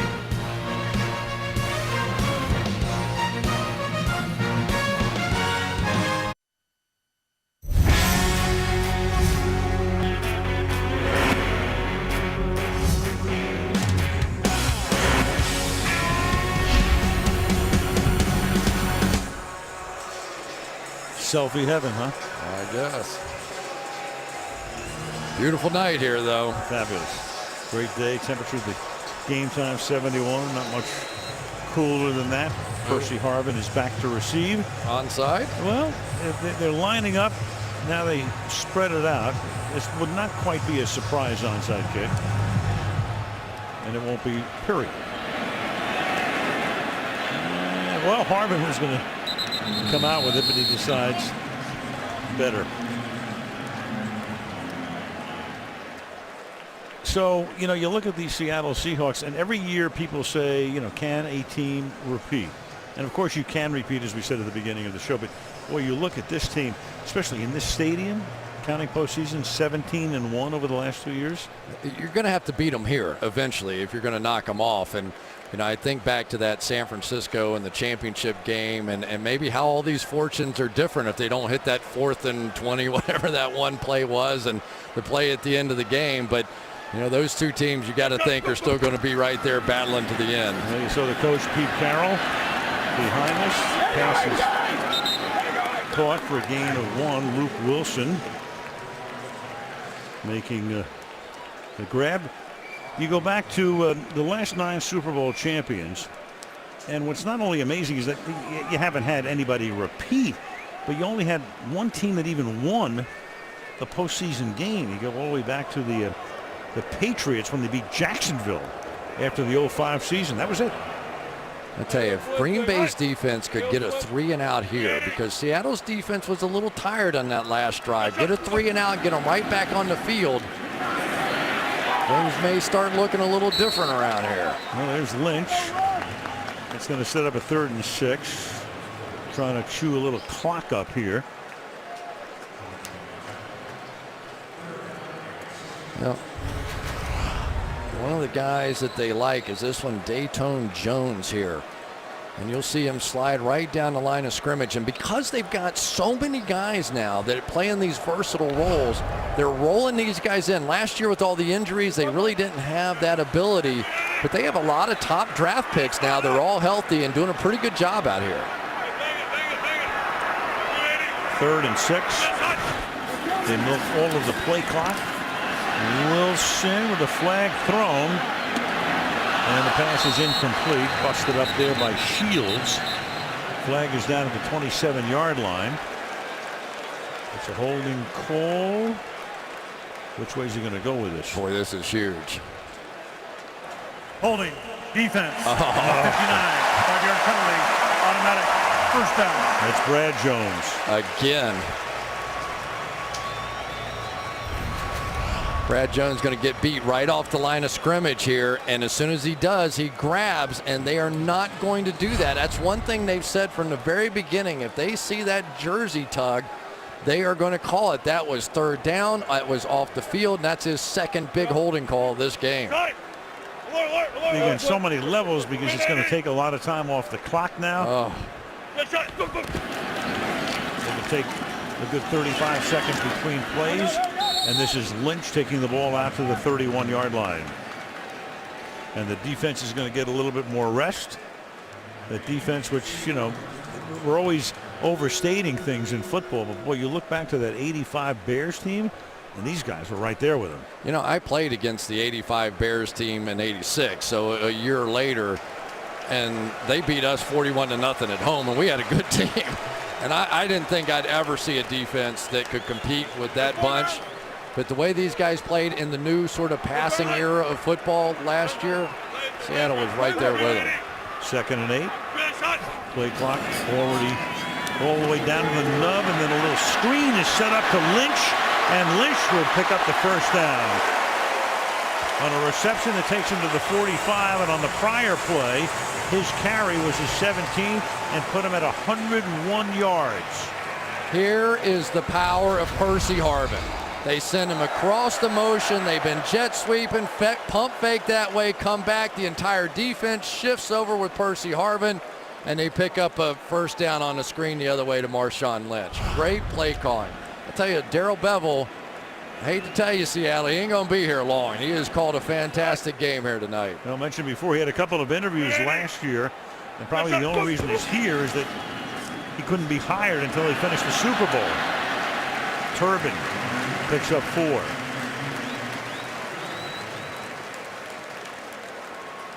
Can't tell you how many times tonight I've seen Green Bay Packers defenders and defensive linemen in the backfield and just unable to make a tackle. I mean, both these guys, both the backs, Turbin's breaking tackles too.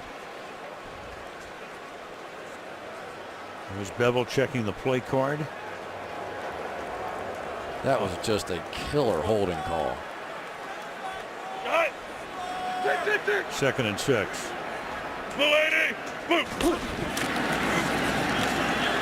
Rolling and keeping on a bootleg and sliding to a halt after he picks up the first down. So tonight, Seattle just killing the Packers on the ground. 191 yards. How big is that loss of B.J. Raji? Huge in every aspect, but anytime you get the running game going the way that it is, and for the Green Bay Packers, this is kind of an ongoing issue. I think that they felt like maybe they had a few things solved with all their guys being back and healthy, and nobody has solved the Seattle Seahawks yet.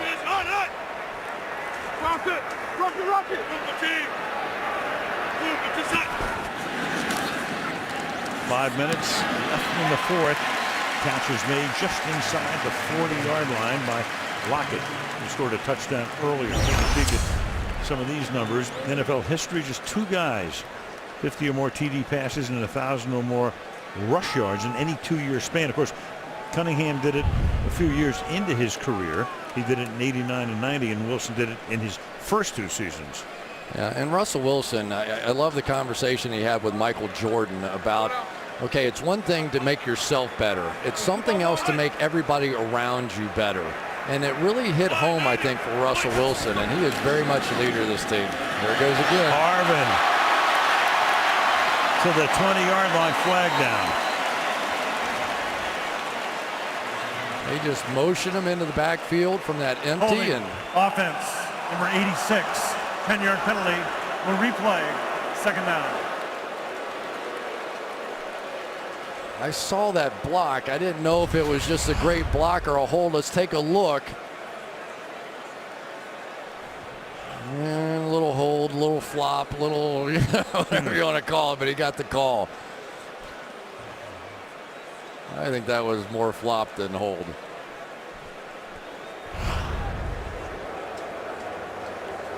Nonetheless, with 4:18 to go, it's 2nd down and 12. Back at the 46-yard line. You got it.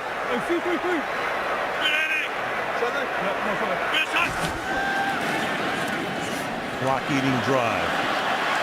And Wilson's going to keep it. And he wants to stay in bounds. And he goes down at the 40. And then Hayward put his hand into his helmet. And he's going to get a penalty on top of it. Well, Hayward is signaling face mask like Russell Wilson did it to him. Personal foul, face mask, defense. Number 29, 15-yard penalty. Automatic, first down. Let's see here. Yeah, there's a stiff arm. That's legal, but that is trying to take his helmet off, and that is illegal. And the Green Bay Packers in many ways have self-destructed. They tried to go for it on 4th down, never got themselves set, missed that one. 2 huge holding calls, just not a good effort tonight by Green Bay against a very good team. And you have to be almost perfect to come in here and knock off this bunch. But the big concern for me with the Packers right now, the depth on that offensive line and whether or not they're going to be able to survive the entire season with that depth. And Lynch to the 22. Also, you look at that Green Bay schedule now, Chris. Really important. Next week they go home to meet the Jets. They'll be favored. But then the next 2 games after that on the road in the division at Detroit and at Chicago. Pretty interesting. Yeah, this is a good football team. You know, don't kid yourself. But sometimes when you look back on a season, the one thing that gets you is when you get multiple injuries at the same position. That more often than not will eat you up. Ted Thompson's done a terrific job in his years as the exec VP. A lot of great moves. And he's a guy who has Seattle in his DNA with the Seahawks. As Marshawn Lynch takes it to the 15-yard line. I tell you, Darrell Bevel, coming back to this again, but I love the design. They're killing them with this jet sweep with Percy Harvin. So now they come over, fake it, and just give it to Marshawn Lynch, and there's a humongous hole in there. I mean, Marshawn Lynch can win if there's no hole. You give him a hole that's about 8 yards wide, you're lucky to get him on the ground. 109 yards rushing for Lynch. 14 more receiving. 32, 2:45 to go. And Lynch is going to try to crawl his way for a first down. And the Packers going to take a timeout. Green Bay has to take it. Looks like it's going to be a 4th down here with 2:37 remaining in regulation. 29-16. We'll be heading that way. I understand we might get a few golfers at the game Sunday night, huh? Right, yeah. Rory and a few swing thoughts. Yeah, tips. Bubba, that's right. Bubba, Phil. It's pretty good when you're a golfer and you just need one name and everybody knows who you're talking about. 4th and 1, they line up to go for it here. And it's a little dump off pass that is caught and taken into the end zone by Derek Coleman, the fullback.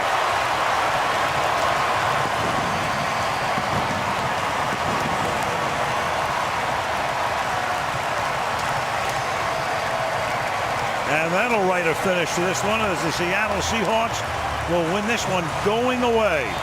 No Fail Mary this time. This is a rout. This is the world champions looking like it. Hardest thing in the world. 4th and 1. You've got big Marshawn Lynch in there, and instead of blocking, the fullback Derek Coleman just slips out in the flat, and there's nobody there. Sam Shields just nothing.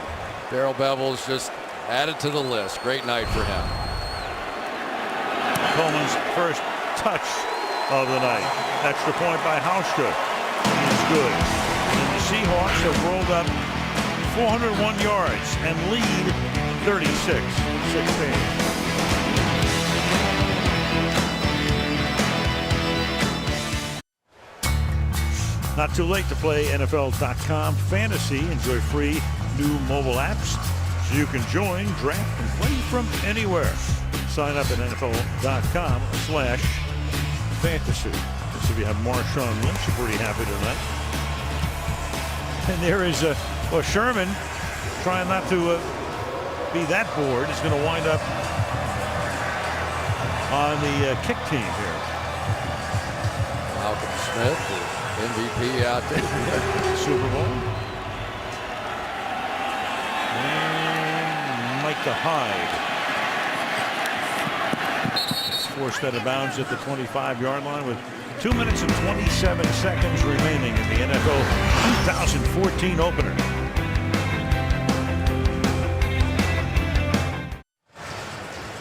Talk about a shutdown corner or whatever you want to call them, but you've had a great night when nobody even throws your way. That's your reputation. Meanwhile, they go Maxwell's way, and they've thrown at him 9 times and completed 6, but he did have a big interception. So now Green Bay at its own 24-yard line, and they start here with a drop pass by Andrew Corliss. 2nd and 10.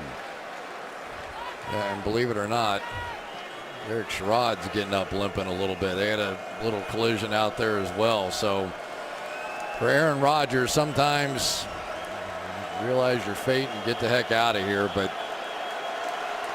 it's going to be a concern, no doubt about it. They're going to have to give some help over to the right side for a little while until they get this offensive line hopefully back together and healthy. on 2nd and 10. This is DeJuan Harris, the number 3 back, and we go to Michelle. Well, we saw Eddie Lacy take that hard hit from Cam Chancellor earlier. He went to the locker room to be evaluated for a concussion, was ruled questionable. He had a concussion last season as well that took him out for a week, Al. Meanwhile, no further status on Brian Balaga, just out with a knee injury, Al. Okay, thank you, Michelle. And before the snap here, we have come upon the 2-minute warning. Duo of minutes remaining on opening night in a 20-point game. Seattle looking like the reigning Super Bowl champions.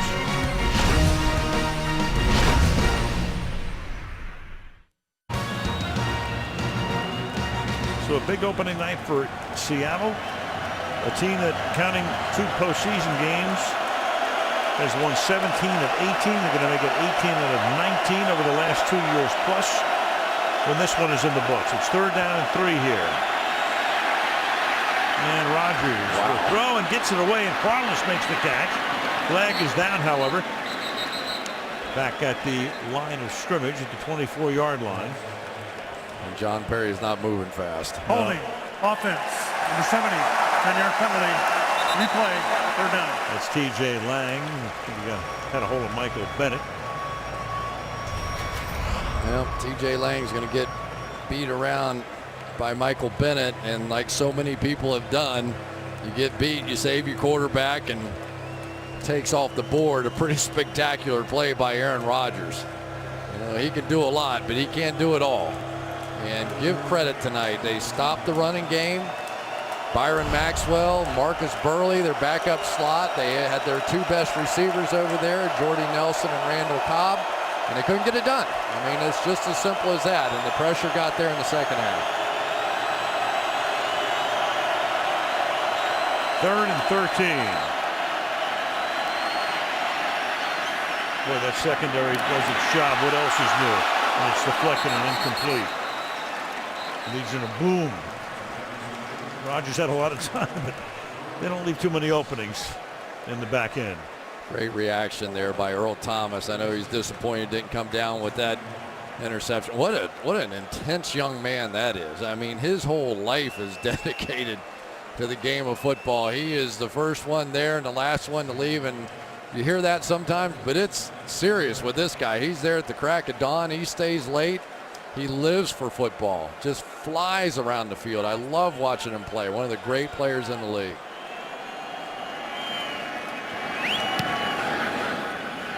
And match day. Look on the stat sheet as it's fair caught at the 23-yard line by Brian Walters. Well, when your defense is number 1, you get to the Super Bowl. 8 teams have made it when they were ranked number 1 in points and yards allowed.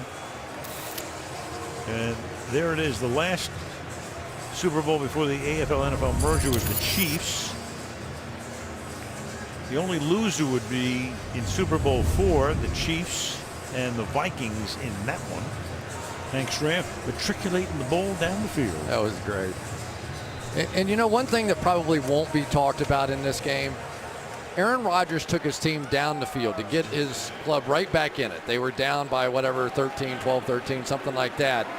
And then Seattle's offense did what you have to do. If you're going to be champions, you then answer the call. You take it the other way for the game-clinching touchdown. And Russell Wilson and company were so razor sharp tonight, as was their defense. Picking right up where they left off. A couple of kneel downs will end it. So Pete Carroll, there he is. The most youthful 62-year-old going on 63 next week guy you'll ever see. But, you know, you think about him, of all the things with Carroll, 20 years ago, he's the coach of the New York Jets. That lasted 1 year. He went to New England in the late 90s. Bob Kraft had inherited Bill Parcells. So Parcells leaves after they lose the Super Bowl.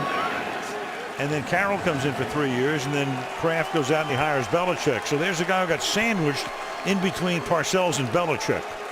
Yeah, he might sandwich a couple of Super Bowls with this football team, but you know, everybody thinks that Pete's the guy you get along with and he's great and they play music at practice. He said no, it's the same formula Bill Parcells used. Discipline. Disciplined football players win games, and he teaches discipline. And these guys, he talks about it being a laboratory that he had at USC, and he said, I'm doing the same thing now we did at USC. The formula works. If the guys are disciplined, we're going to win. Pretty good century for one Mr. Carroll. 2 national championships, even though they took one away at SC, a Super Bowl, and a big start tonight in the quest to do it again.